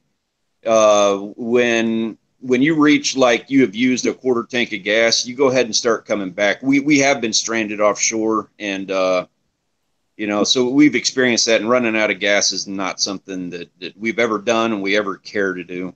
Yeah. So if it was an emergency, do you guys have like closer ports where you can go in and get gas and get out? No. We got CETO down here, which is an organization. You pay them a monthly fee, and then when you get stranded, and you will get stranded at some point, they'll come out and tow you for free. Takes them 10, 12 hours to get to you, though. Yeah, but then you can float off a long ways. Yeah. We got broke down. I wasn't on this trip. My dad got broke down about 5 years ago. He was fishing south in no man's land, and he something went out on the engine of the boat. I don't remember what it was, but he was there till about midnight, just drifting. Man, I'd be having some sort of line in the water or something. See if I can. He enjoyed every second of it. They ended up. He didn't catch it, but when you sit in the water like that for a good amount of time, you attract fish. You're a piece of trash in the water that they go to hide in. So you see some really cool stuff. Big sharks will come and check you out. He had about a 6-foot ling come and hang out by the boat. Good fishing when you do that. What's the biggest shark you've ever caught? Last year, I got about a 400-pound sand tiger. Well, that's crazy. How did you land at? It was a technical catch. We pulled in the leader. Technically, it's a catch when the last bit of line gets onto the reel when it hits the guides. So we got him up to the boat, and the line got cut right when we had him up to the boat. But I had the line on the guide, so I'm calling that one as my PB shark, even though we weren't even able to touch him or do anything. Oh, what would have you done if you didn't cut the line? Figure it out. I mean, yeah, we'd have ended up having to cut the line.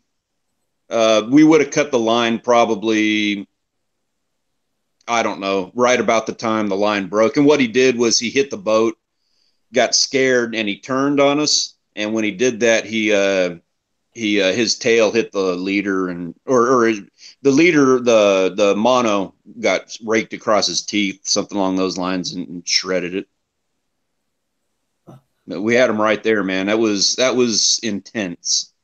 Do you ever had the problem with reeling in a nice big catch and having a shark eat the fish that you're trying to bring in?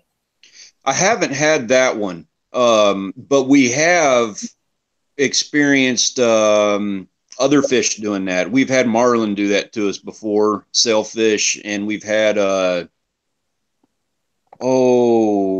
barracuda. Barracuda have done that to us before. Oh, that'd be absolutely fun to get hooked into a sailfish. Yeah, don't target them. They're not good eating, and they're so beautiful. But they're here. We see them. We get into them. Get them by accident looking for a big dorado, big mahi, kingfish. You get them looking for kingfish. Mm. So if you're out there targeting a snapper, how do you go about figuring out where you're going to cast for a snapper? The fish finder will tell us if there's activity on the bottom or where we're looking for them. And we have an idea. We know the terrain that they're looking for, and we know the terrain around the places that we're fishing. So we have an idea of where they're going to be at. And we'll kind of putt around looking for where they are schooling up, where they're hiding out. Then we'll drop baits down to them, and we'll see what's there. We'll see if it is actually snapper. If it's not, if it's a school of grunts or something else along those lines, and we'll pack up and move to a different spot, check it out. It's all just experimenting, just seeing. You play with it, you see what's down there. Well, we're going to take a quick break here, and we'll be right back to talk more saltwater fishing with Stanley Orchard. Awesome.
So we are back, guys, and I'd like to tell you guys something right now.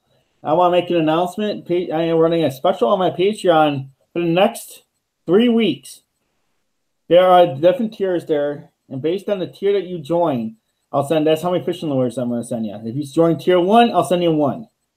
If you join the second tier, I'll send you 2.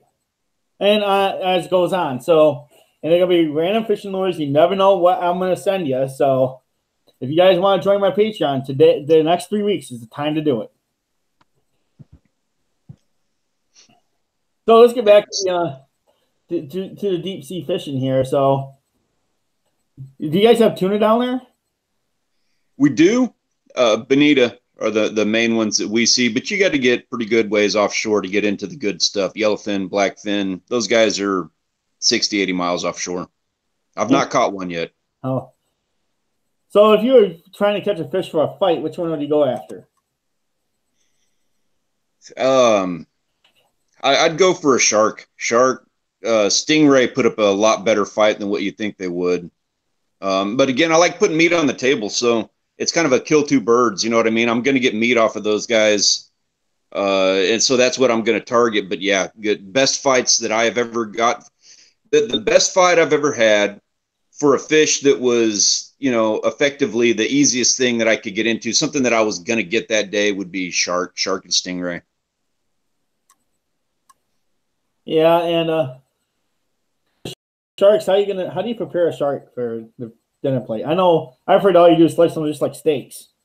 Yeah, we fillet them down, and then just make steaks out of them. And we got a bunch of different recipes. Actually, I'm trying to convince Rachel to put together a recipe book, because she's got a ton of great recipes that she makes stuff with. We could have fish every night of the week, and she's got a different recipe for it. You can throw a shark, you can throw it on the grill, you can, lather it in barbecue sauce or something. You want to take a shot like that, fry it, butter and Parmesan. Just do it like everything else. It's a lot like, the texture is a lot like mahi. Yeah, and one thing which you could absolutely do probably is have Rachel come up there on the YouTube channel and make some cooking videos. Yeah, we took a shot at that last year when we were first kind of putting things together, and it wasn't highly successful, but we're going to take another shot at that again this year. We're going to kind of, like, I sold it as a catch and cook on our channel, and it was the catch and cook of it was, we would do the video of us fishing, and then we would do a video of us cooking what we did. And in the cooking video, we would link back, hey, you want to see us catch this? Check this other video. I don't know that was a successful way of doing that. So we're going to re-envision how we do that, but we're definitely going to be doing some cooking stuff with it. Rachel has a blast doing it. She's good at it. And, she sells views. So. Oh, yeah. And I'm gonna have a lot of fun when I come down there. And we haven't got the date exact yet, what day we're coming yet. Still trying to figure out when Charlene can get off work. And I hear that. Man, I'm really looking forward to that. It's a great time of year to do it. I'm excited. We're gonna have a lot of fun. Expect that we're gonna be spending a little bit of time at the beach fishing, because it's gonna be really good off the beach in May. That's when the sharks are spawning. Oh yeah. Yeah. How big are those? How big are the sharks at the beach? Man, you name it. We catch a lot in the 2-3 foot range, and those are great eating size. We actually target the 2 to 3 footers, but we can put baits out for 10 footers. You want a 10-foot shark? We'll put a bait out for one. And now the trick to getting that big 10-foot shark off the beach is you got to swim that bait out. Just so you know. How far you have to swim the bait out? I'm going to say, I don't know, 50, 80 yards. It kind of depends on what section of beach you're on. So they're in the deeper water. Yeah. You want to get it out. You want to get them. We have sandbars, guts and sandbars along the beach. You want to get it past the sandbars. So how far can you cast the rods? Not far enough. Not far enough. Yeah. Now, like in wintertime, and again, it also depends on where we go, but the farther south you go, the closer those guts and sandbars get to the beach. Everything kind of compacts. So in the wintertime, we will go down south and we'll fish for reds and pompano and things like that. And you just cast off the beach. You don't even get wet. And some though you get wet because you want to get that bait just as far out as you can. A lot of guys use kayaks to paddle out their baits. Guys, if anybody's familiar with like thresher fishing, you'll see him do a lot of that. He's a Corpus Christi YouTuber down here. Triple Tail is big on that. That's how those guys approach it. And I'm just not totally invested in the kayak idea. I don't know that financially that's the direction I want to go. Yeah. So I just swim them. I got a surfboard, and I'll just hook it to my ankle, hook the bait to my ankle, and just paddle it out. And hope no shark comes up and grabs it while you're paddling it out. I've never had that happen. I have run into them, but typically sharks are actually kind of docile. I've never had one mess with me. I've run into big sharks on the beach, and I've never had an issue with them. They're there. They're always there. If you've ever been to Padre Island, if you have ever been swimming at the beach on Padre Island, you've been within 100 yards of a shark, period, bar none. Mm.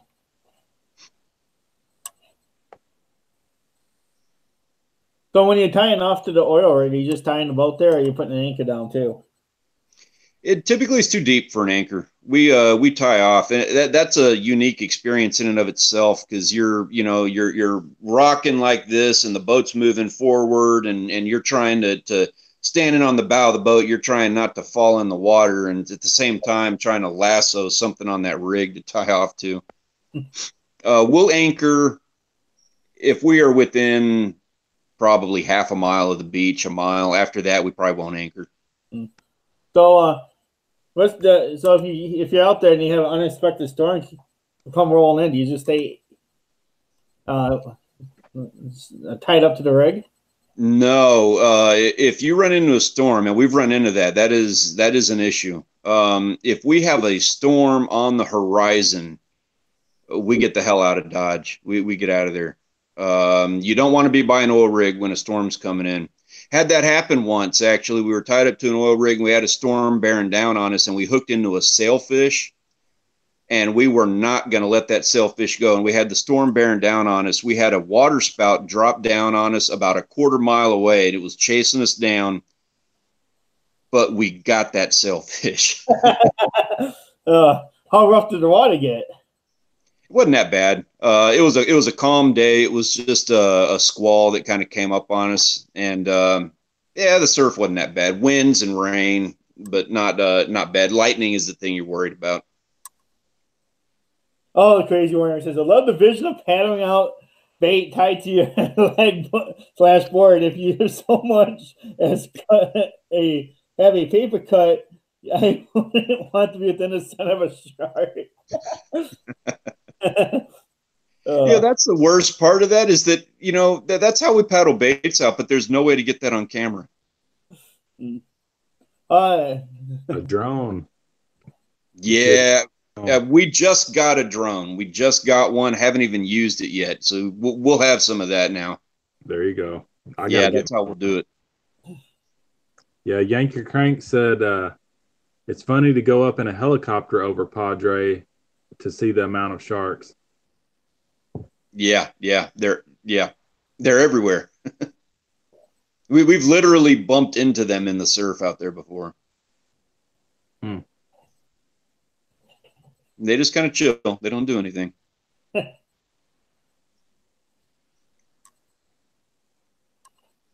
Guess A&J's helping a little longer than a minute. Yeah, that's what I was thinking. Yeah, I keep checking out the background of his little studio room in there, to just picking apart all the stuff he's got on his shelf. It's like some Icy Hot or something. Some alcohol. It's like a little craft. Back here? Is that a paper shredder? Maybe. It's like He's got some awards on the wall. Yeah. Yeah, looks like a master angler. Maybe a fishing tournament award. Speaking of paper shredders, I got to go buy a new paper shredder today. Get a secret shredder. Those are the best. A super shredder? Oh, a secret shredder. Secret shredder. Yeah, what we use in the military to shred secret documents. I definitely need a micro shredder, and I need something that'll do cardboard. Yeah. They don't. Sharks don't mess with you unless the water's dirty. And yeah, they'll do it by accident. Yeah, I've heard that they don't really like the taste of us, anyways. Yeah, it's just when a shark comes up and bites you, it's kind of an investigation bite. Exactly. Yeah, that's exactly right. They like high fat content, and by high fat content, they're looking at like tuna. They're looking at seals. whatever's in their area. They take a bite out of us, and we ain't got it. What are the sharks looking for that close to shore to eat?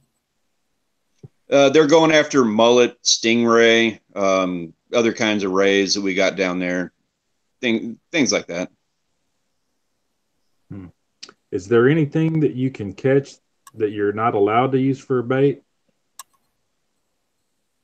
Asking the wrong guy, man. I use everything for bait. Okay. I know, like around here, we're not allowed to use bait, game fish for bait. Yeah, we're not allowed to do that either. I don't know this firsthand, but amberjack makes great bait. But you're not allowed to use them. Okay. Yeah. So when you're fishing for your bait, are you using like a cast net trying to catch it, or? Yeah, we start off the day. Casting the nets down by the pier, and we just get enough mullet or something to get us started, and then that's it. It's off to the races after that. You get out to an oil rig, hook into a Jack Crevalle, bonita, that variety of different fish that you can catch with that, and then you start using them as bait, and it just keeps circling after that. Yankee Crank wants to know if you ran into a bull shark yet. Yeah. Ran into, when I was in high school, I was out surfing, and I ran into about a 10-footer was out there with me when I was surfing. I ran right damn into that guy. Didn't do anything. He just kind of hung out there. He was eating. He had a swarm of birds around him, and he just didn't even. He had to have known I was there, but he didn't do anything about it. Yeah. And now I want to let you guys know, every time you got my super chat button down there, I've changed up everything, and for every show, it's going to have special effects. Nice. Yeah, I can't remember who it was we had on the catfishing show last week that said that they use largemouth bass for catfish bait. Oh, that was on Feature Catfish Outdoors. Today must be Shark Day, my dad said. It started off supposed to be about catfish, and we kind of switched it to a saltwater show. I tell you what, I got a catfishing story for you. This is my one good experience with freshwater catfishing. We got a creek bed down by my house, and we grew up out in the country in the middle of nowhere, 7 miles from town. And we got this old creek bed, little creek, and it was raining one day, and that thing filled. It flooded. And so we just went out to the bridge and tied a bunch of hand lines to the bridge with some kind of bait. I don't even know what kind of bait we had.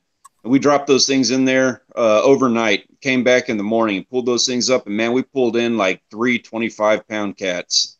It was rad. Good eating. Oh, yeah, that's absolutely awesome. Yeah, I don't know. It seems like for catfish, you can fish in any size water and catch big fish. Yeah. Yeah, I was amazed. I'd been told stories about doing that before, and I just thought, whatever. It's a stupid little creek, there's not even any minnows in it or anything. But when it flooded, they came up the creek from other spots. They were looking for food sources, I guess, that they hadn't seen before, that, new hunting grounds.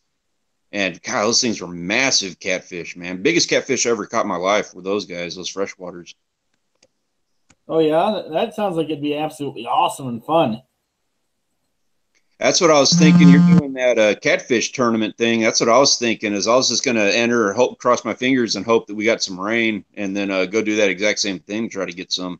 Oh, that'd be – so you're going to try that again when we do that catfish thing in August. Yeah. Oh, we get a lot of rain here in August, man. I might be game on for that. Oh, yeah? Yeah. So we got to figure out the exact rules. We have the trout tournament coming up. Trout. We can't. I keep trying to pull the saltwater angle in your tournaments just to force a win, but our trout there, I don't think they're technically trout. I don't think they are. Well, it's gonna be rainbow. There we go. I'm gonna catch a speckled trout and just paint a rainbow on it. Oh, that'd be funny. That'll be my submission. A speckled trout? How big do speckled trout get? 40 inches. Oh, that's a big trout. Yeah, they get pretty big. I mean, you don't see them that big. Down here, you catch them in the 12, 16-inch range, but that's, I want to say they get upwards of about that size, the real big ones, the big sows. If you go south, how far do you have to get? Yeah, do you have to go to Mexico from there? Mexico is 3 hours. Okay. 3 hours on the dot. So that kind of gives you an idea of what you might be expecting if you're trying to stay out of Mexican waters. You just need to make sure you're not going south. Yeah, you don't have to worry about that. They've got the way. Okay, so the Rio Grande is the river that divides Texas from Mexico. They got a jetty on that on the mouth of that river. If you go south of that jetty, America actually owns like the next couple of miles of beach. So you have to actually drive around to the other side of the jetty to that. It's Boca Chica Park. You got to go to Boca Chica Park and then drive south down the beach. Yeah, I've never tried that actually. I don't know. I'm kind of thinking it now. Like I'd kind of like to try that. See how far south I can drive. Beautiful beach down there. Probably not too far without getting the border patrol after you. Yeah, I don't know. I've just never played with that. To be honest with you, I've always wanted to, but I've never actually been to Boca Chica. I've been to South Padre. I've been to the other side of the jetty. I've just never been to the southern side. Well, how good a fishing would be down there. It's wonderful. Beautiful beaches, clear water, and great fishing. So what's a jetty? For those of you guys who are not familiar with jetties, like they pile up a bunch of rocks, a bunch of really big, 1-ton rocks, and they'll pile them up out into the water. They basically make a pier out of rocks. You can walk out, but they'll do a double jetty on either side of a channel out into the open water that protects the channel from erosion. Okay. Hey, Triple Tail TV is here. What's up, Will? Good to see you, man. We were just talking about you, bud. Yeah, his ears must have been ringing. That guy's a trooper, man. I tell you what, he's an old buddy of mine. He lives in my area. We're going to be doing a lot of fishing together, and he's got some good content he's about to put out. We've been working together. You're going to see a lot of us working with each other. So when you're out there fishing, can you fish the jetties and fish the rock piles on the bottom? Then is that? Oh yeah, something that likes to hide in them. Yep, yeah, great place to fish. It's fished hard. A lot of people are out there fishing those, but there's good fish on them. So when you're out there exploring around fishing, are you guys looking for like humps underneath the water, or what are you guys looking for to pick spots? Say that again. Looking for what? Are you looking for like humps in the water, or what are you looking for out in the ocean? When we go offshore, we've got spots marked. We know where there are sunken boats. We know where there are old oil rigs that have been cut off that you can't see anymore. We got those marked on GPS, and that's what we go for. We don't typically look for any bottom structure outside of what we know exists there. We'll keep an eye out for it to maybe find a new spot and find something new that's going on. But typically, yeah, we've got a map of sunken boats, things like that we know exactly where they're at. Oh, that's a pretty cool idea. So you're fishing off the boats that have been sunken down there. Yeah. And they're there. There's a bunch of them. In fact, when you come down, I'll take you to one. There's a shrimp boat that's sunk right off of the beach on a section of beach that I like to fish. It'll be right there in the vicinity of where we're going to be at anyways. I'll take you there. We're not going to see it, but there is a sunken shrimp boat there. And from what I've heard, there's a lot of good trout on it. Yeah, they're probably going to try and eat the shrimp. And it's just, we could swim out to it. If it's a clear day and want to do some snorkeling, we might even try. I've just never done it. I don't know exactly where that guy's at. I know within about 100 yards where that boat is. Yeah, Buzz Guitar Guy says huge schools of bull reds or cruise those jetties at certain tide times. Yeah. Yeah, that's exactly right. They do. They cruise in schools up and down through there. You just kind of wait for someone to swim by. So are you picking your times to going out to fish based on what's going on with the tide? Not so much the tides, although we keep an eye on that for sure. The big ones are going to be time of day. Everybody likes it early in the morning. The bite is on early in the morning. Water clarity is essential for a good fishing day, and then the moon phases will make a difference. And I don't know that much about it to really weigh in on that. Rachel actually studies that, and she knows a lot more about that than I. But I've seen it in effect. I've seen it where she says, "This is going to be the day we need to go out, and we'll go out, and it'll be a good day." Tides will make a difference in that it'll affect water clarity on the jetties. If you've got dirty water in the bays, it will then muck up the water offshore. Oh, Stanley. Is that I was trying to figure out what that was. Was that? I just got a phone call. Was that messing up my stream? Sorry about that. I was coming through. it's like vibrating? It's all good. That's good. It's kind of Oh yeah, yeah. Sorry about that. It was an emergency call from work, which I immediately declined.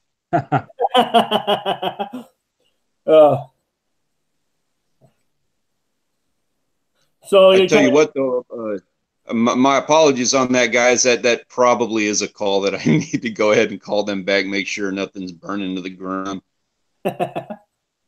And A&J said he had a family situation, got to run. Oh, okay. Oh man, my apologies on that. But guys, I do need to take that call. Kohl, I want to thank you very much for having me up here, man. Grant, it is always a pleasure seeing you, sir. Love what you guys do. I'll be back in the chat here in just a bit, kind of chat up everybody that's in there. Okay. All right, Cool, man. You guys have a good morning. We'll see you on just a minute here. All right. All right. So as I was talking about, this is my big push. So I'm gonna do this two big pushes a year for Patreon. So I have different tiers in Patreon. Based on the tier that you go and join, is how many fishing lures I will send you. See you, Scrapping Irish. See you, Scrapping Irish. So let's see, who do we have in the audience to come up next? How about we bring Peeling Drag Catfishing up? Does Peeling Drag Catfishing want to come up and be on Kohl Outdoors? This catfish show. Kind of got taken over by the saltwater guys. Oh, the crazy worm lady crab fishes. That's cool. That's cool. That'd be interesting to hear about. Hey, the crazy worm lady, you want to come up here and talk about crab fishing?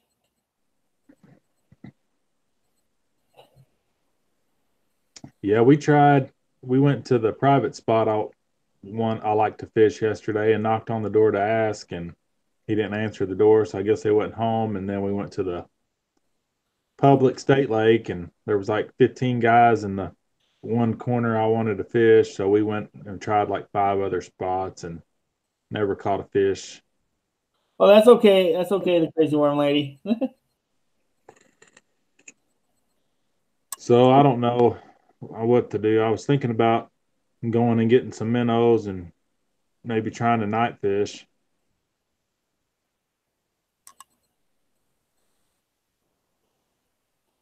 Let's try that right there. Let's see. Try to get my angle right on this webcam. Yeah, that looks better.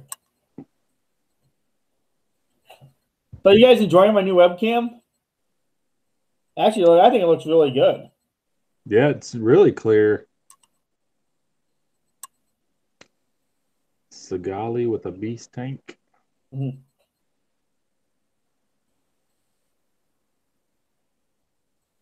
We could smell you. Oh, triple tail. Hey, there's Triple Trail TV. You want to come up here? You can follow Stanley. We can talk more saltwater with them.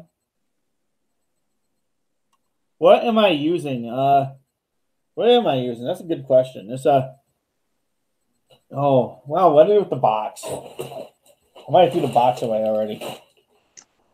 Fishy Angler, what's going on? I wish I was balling like DJ Kohl. What do you mean balling? I'm not balling, am I? Like he means like doing good. Oh. So how is Fishy Angler doing? It's been a while since I've talked to him.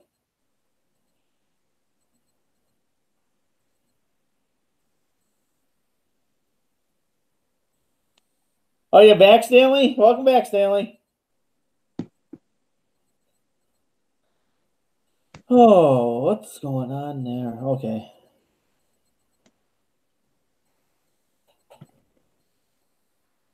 Now we're quiet. That awkward quietness. Yeah, I got to catch some fish, man. I'm way behind this year. This weather's killing me. Yeah, I know you caught a largemouth bass this year. Have you caught anything else? That's the only fish I've caught. We literally fished for a good 3 hours yesterday evening. I tried several different things, even tried some red wigglers and didn't catch fish. Oh, so you are turning into the worm drowning.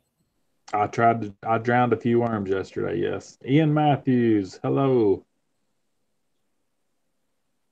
Yo, Grant Kohl, crazy. What's crazy? Fishing the Mitten, have a good day.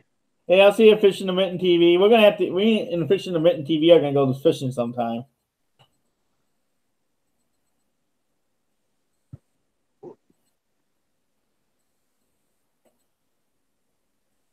Oh, yeah, he was Frank's crazy. talked into getting Final Cut.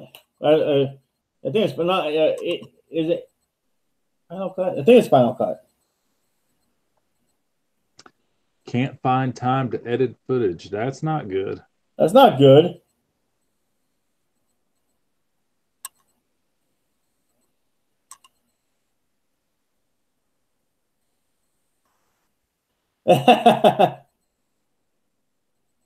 A lot of dinks in the water right now, Triple Tail says.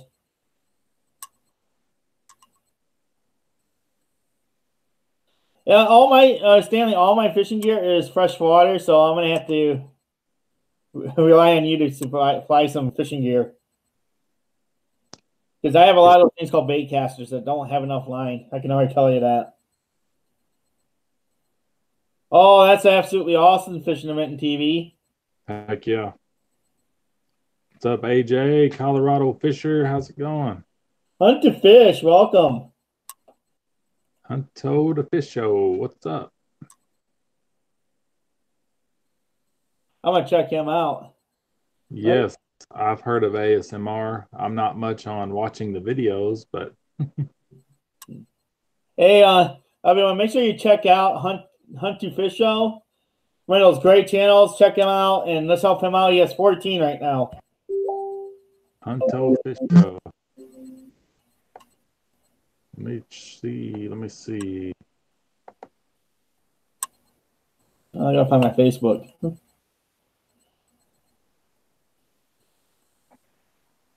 Hunto Fish Show, I'm number 15 for you. Hey, Beantown Angler, how you doing? It's in the 40s at Bass and Binks.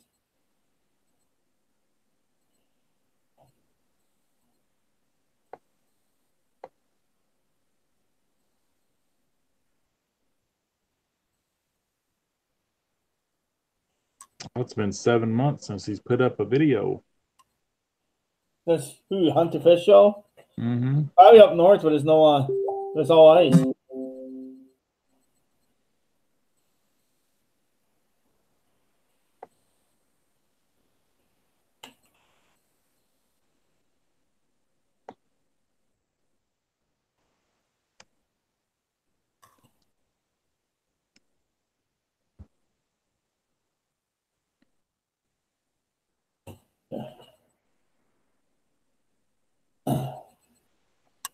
Oh, you gotta prepare for this storm and get a 6-pack and some sandwiches.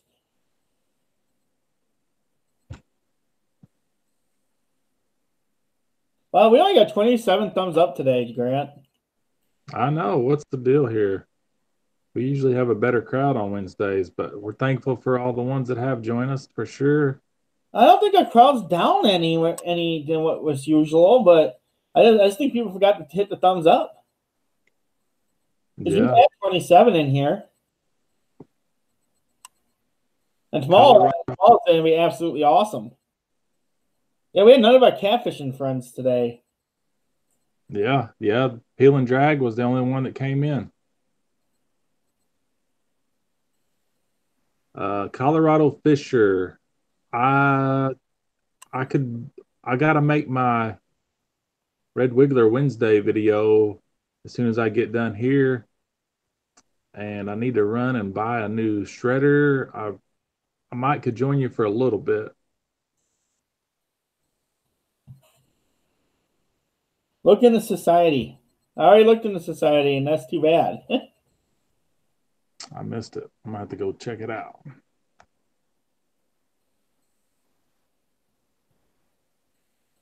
Oh, Stanley Worship, we can put him on a couple sharks. Oh, he's talking about me, I think.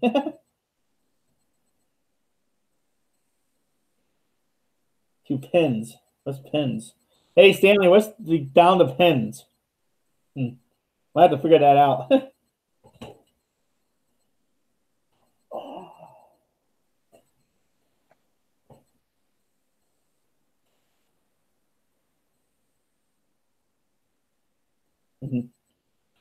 Oh, we got 22 people in here. I know it's not the usual Catfish Wednesday. We're going to take another commercial, and we'll be right back after these messages from my sponsors.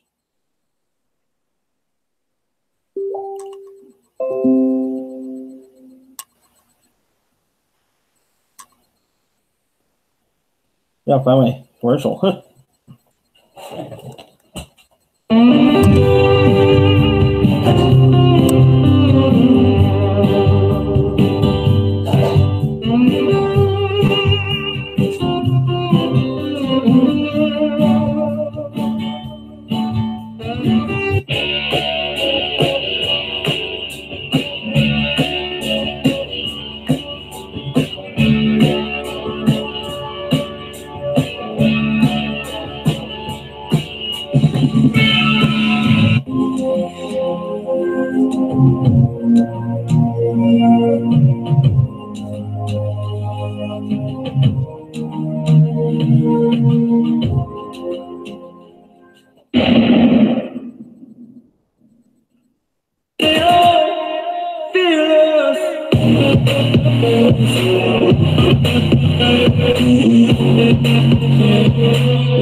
So now we're back. We're going to switch gears a little bit, Grant, okay? All right, what we got? We're going to go talk about my Patreon, and I'm going to have a special offer. Sweet. Going out. And I don't think I've shown everyone what we've changed up in my Patreon yet. Let's see here. Let's change to a different one of these. Let's try this one. That's what's on here. So we're going to go back to this one here, and we're going to go talk about freelance duck hunting is in the league, guys. Freelance duck hunting, and we got new subscriber, Big and Tony and Big Tony family. Look at that. So Cyber TV is subscribed. Jerry Helms Gaming has subscribed, and Freelance was my last one. You can take over the stream for $2 super chat, or you can donate over here. But let's go take a look at my Patreon. Let me see if I don't show everyone everything I'm doing over here. Right, we like keeping some secrets here, guys.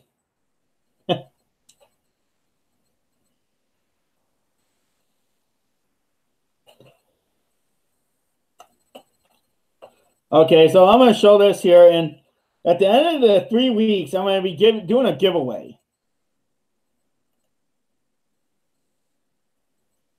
So Here is my Patreon. Maybe I'll load. So here are the different tiers you can now join.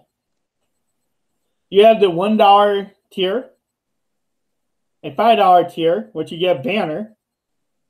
If you want advertising on the show, those commercials you see is $10 per month.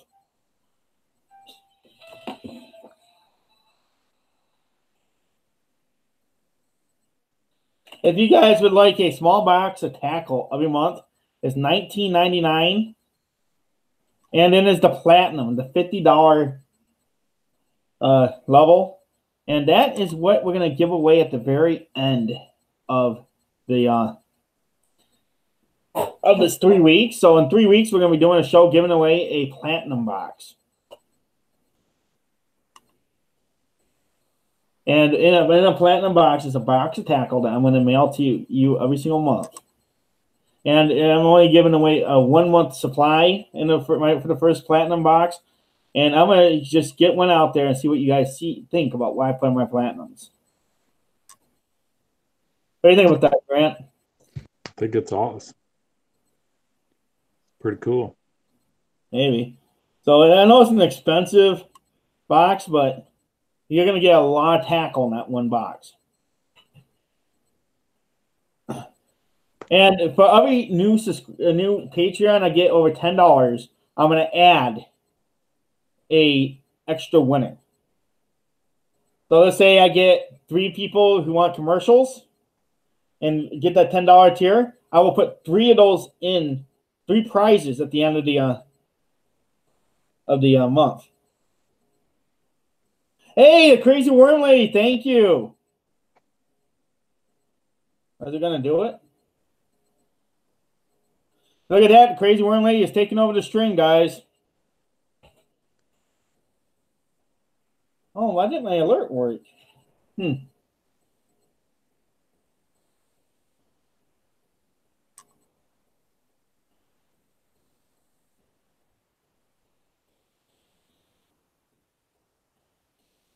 Look at that. The crazy worm lady is taking over the string, guys. So Emily gets to pick the topic. The crazy worm lady, what would you like to talk about?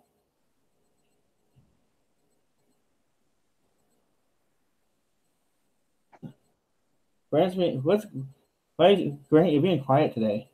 Oh, I'm just reading. Stanley Orchard said, anybody in here have a Patreon account? I'm curious who the great channels are on Patreon. Want to find some awesome BTS content. Behind the scenes. And yeah, I'm actually going to be putting some behind the scenes stuff on there.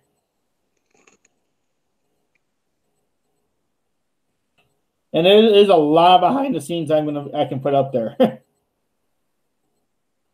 lot of computer work. Easton Music Ministry, hello, hunting and stuff with J&J. How's it going? Why didn't my alert work? I'll have to fix that later. She said, trout fishing. Something I know nothing about because I've never caught a trout. I absolutely love fly fishing for trout, actually. So that would be absolutely awesome. And who in here has ever went fly fishing besides me? I've looked at fly rods a few times and never have bought one. Well, it's an art. It's not as easy as everyone thinks it is. It's an art, learning how to do the exact right cast to make it do what you want. Heaven's Gates Cherry Farm, Muscle Car Appraiser. Good morning. Good morning, guys. How you guys doing? Emily is now in control of the stream, and we're talking about fishing for trout now. Until someone else takes over the stream. JCT Outdoors, how's it going? Where's my browser? Colorado Fisher says, Kohl, do you have trout where you live? Oh, we have lots of trout. I'll be doing steelhead and trout fishing as soon as the season opens up. The season just closed, so I don't get to do it until like the end of March. And if the end of March hits, we will be doing lots of trout fishing. We're actually going to be doing a trout tournament here on Kohl Outdoors. Yeah, I'm gonna have to go respond to that in a second, guys, after the show's over. So right now, the crazy worm lady has taken over the show. So, how do you like to fish for trout, the crazy worm lady? Power bait, wormed, or spinners. Yeah, I love using fly rods, and I like to match the hatch. Yeah, Colorado Fisher has a design for the logo already. I'd say try a local shop, man. I know Fat Man Fishing, he sent me his new design on his clothing. It's going to be pretty sweet looking. Oh yeah, that's absolutely awesome. Yeah, I'm also about to change away from Teespring, actually. I'm about to run everything through Streamlabs. Oh, yeah? Yeah, I'll be doing my merchandise through Streamlabs, and every time someone buys something, they'll put an alert up, and everyone can see it. Sweet. So I have it now set up, so you will get an alert if someone sends a super chat, and Crazy Worm Lady is in the lead.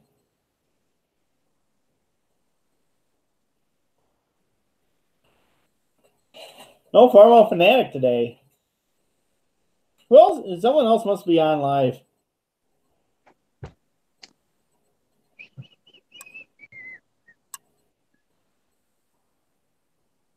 R5 Adventures is on.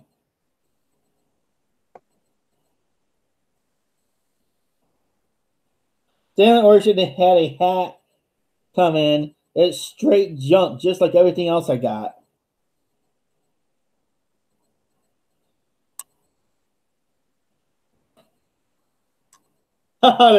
Motion Boy says, wow,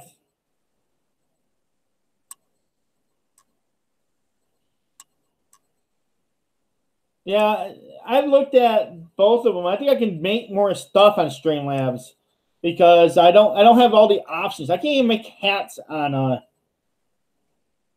hat on Teespring. Oh, I fish for steelhead, rainbows, which is the same thing. Brook trout, lake trout, browns, speckled. I think that's all of them. I'm sure there's more though. Ken and Rave, welcome. Good morning.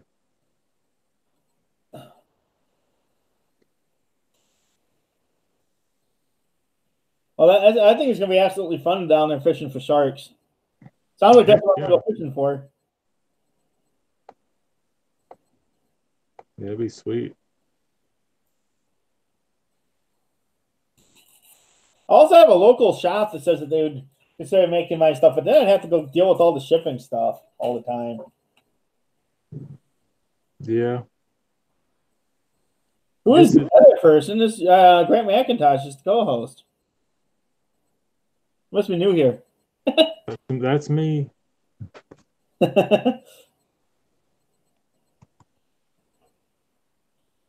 You hit 300 last night. That is awesome, Easton Music Ministry. Yeah. Oh, salmon are at the Whirlpool. I'm going to have to get down there and fish them on. Oh, I'll have to do it. I'm going to try that actually this weekend. I'm going to take Andrew down there and see if we can catch some Atlantic salmon.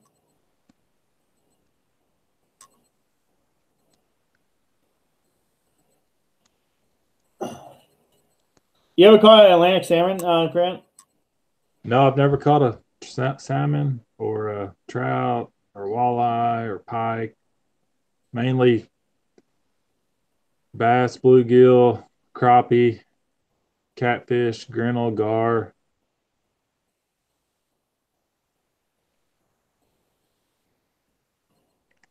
I've caught a few drum, a few stripers. Andrew is 2, and yes, he goes fishing with me everywhere. It's the only way you got to start him off young fishing and hunting. Otherwise, you lose interest in it. Yeah, that Mosier boy I was just saying, I went fishing yesterday after worked the day shift, and had no luck.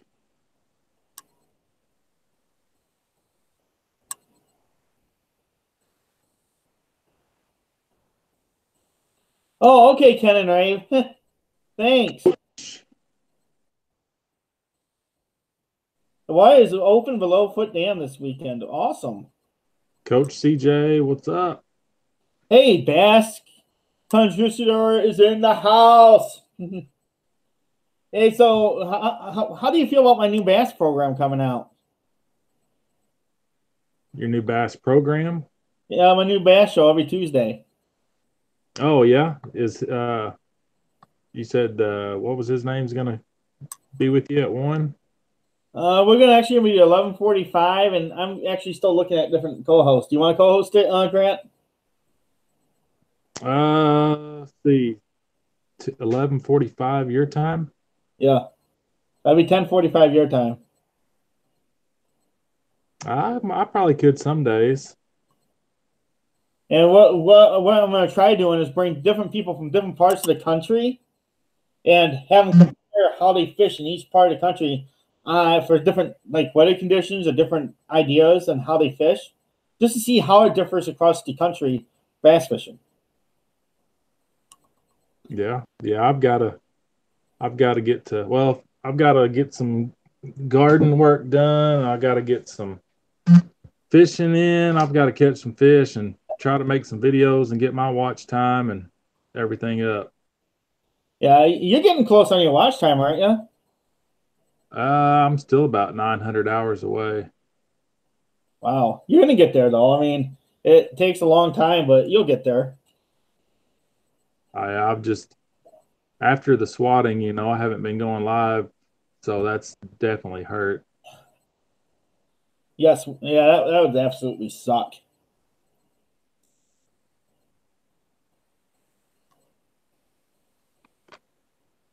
But yeah, I don't know. I was trying to help. That's something I was going to ask you. I was trying to help Strung out last night. That's why I accidentally went live. He got banned from Hangouts. He can still go live on YouTube, but I don't know what happened Saturday night. Somebody reported him or something stupid. So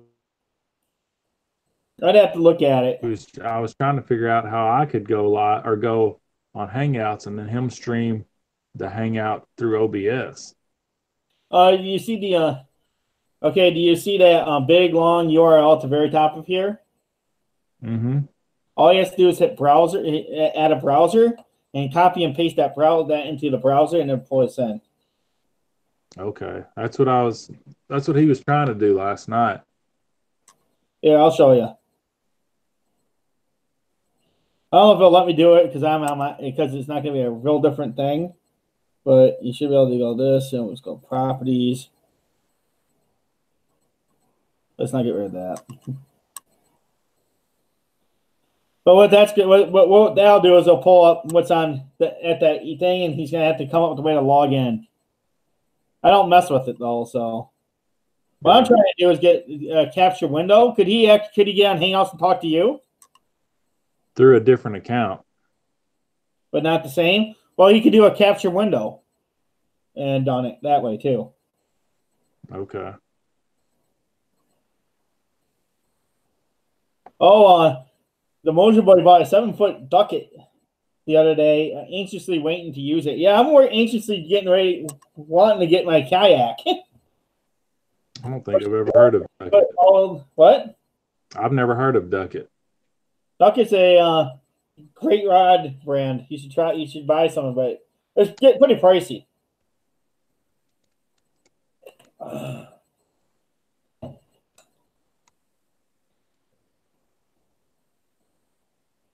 Emily, it was awesome. Thank you, Emily, for donating to me too. I mean, that's absolutely awesome. And now she's gonna be the stream boss for a while.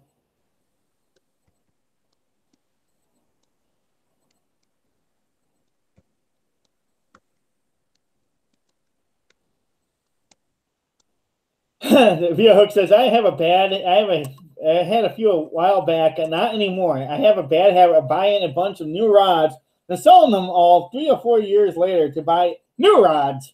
I don't know why. Well, I have the other problem. I have a problem of hoarding rods. It's like when people go, you have 30 or 40 fishing rods? I go, yeah, I hoard them. Because every 3 or 4 years, I buy a whole entire new set. Yeah.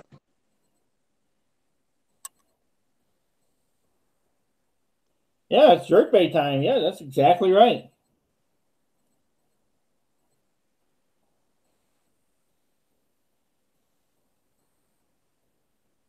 You know, one person I haven't seen in here in a while has been Twisted Studios.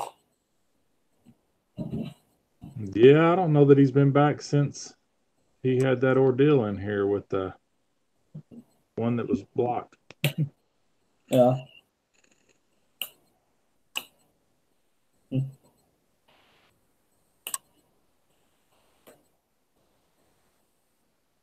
Oh, Jake could really use his ducket. You know they're good. That's true. At some point, though, when the rods get up to that higher end, you're better off starting to look at custom rods.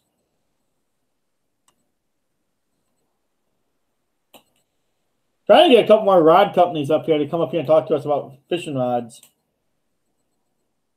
Yeah. Yeah, I noticed Blue Collar had Goomba on his live. I think it was Sunday night. Yeah? I missed it. Did it go good? Yeah. Yeah, he seemed a lot more comfortable after. I don't think you were the first one. Our show was the first one he was on. He wasn't. I think he was still pretty new. He seemed a lot more comfortable. Carrot stick. Yeah, carrot sticks are really good too.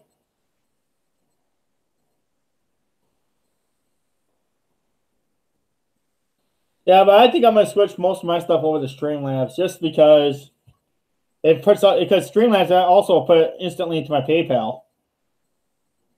Yeah, that's cool. So I don't have to go chasing around money. Yeah, that Mosier boy, I've got a St. Croix. I like it. I like St. Croix too. I have a few of them. I don't think I've ever seen a carrot stick. My dad says I should try getting some freshwater biologists. I can try. I'll contact some professors at a couple of universities and see what I can make happen. I'll look for a guy who specializes in bass. That'd be absolutely awesome.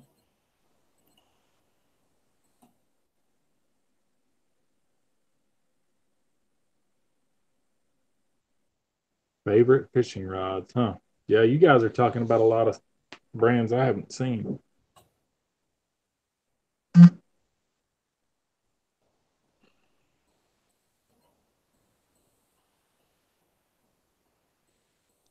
Enigma, never heard of Enigma. Yeah, we have 2 minutes left, Grant. Yeah, it went by quick today. Oh, yeah. I'll try to get some. I got some seed potatoes and onion sets. I'm going to try to get them in the ground today. You're getting stuff in the ground. You're lucky. I still have snow on the ground. Actually, I'm late on my seed potatoes and onion sets. I usually like to plant them by the 1st of March. You guys don't have frost and stuff in the ground? It was 58 yesterday. That's crazy. There we go. I gotta clean up my corner here. No, I wish I could, Bass Conquistador. No, my job won't let me do that. Although medical is legal, but I don't. Yeah, anything that takes federal money, even if it's legal in your state, will still get rid of you because it's not legal federally. Right. No, all I'm smoking on is some 3 milligram nicotine. So that crazy worm lady is going to be in control of the stream when we start the duck show tomorrow. That's going to be absolutely awesome. We're going to have a great show tomorrow, guys. If you got to come and check this out, it's going to actually be the biggest channel we've ever had on stream with us. I think, Grant, isn't that the biggest channel we've ever had? Yes, indeed.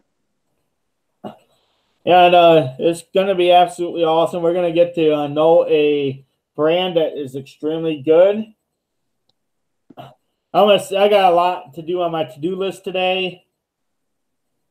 And we're gonna have to exit right now. How many people we got? 18. Do we have anyone to raid out there, Grant? Let me see.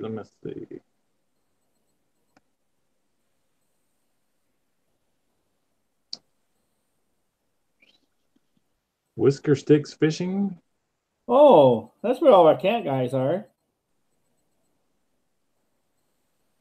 Looks like he's catfishing. There's 14 in there. Well, that's a good place to raid. Let's go there. All right. I'll drop the link. And I'm going to go hashtag Kohl Raiders. Yeah, some of the people we had in ours are in there. Here's the link. Everybody have a great day. We'll see you over there. And I'll see you guys later. Thanks for coming today.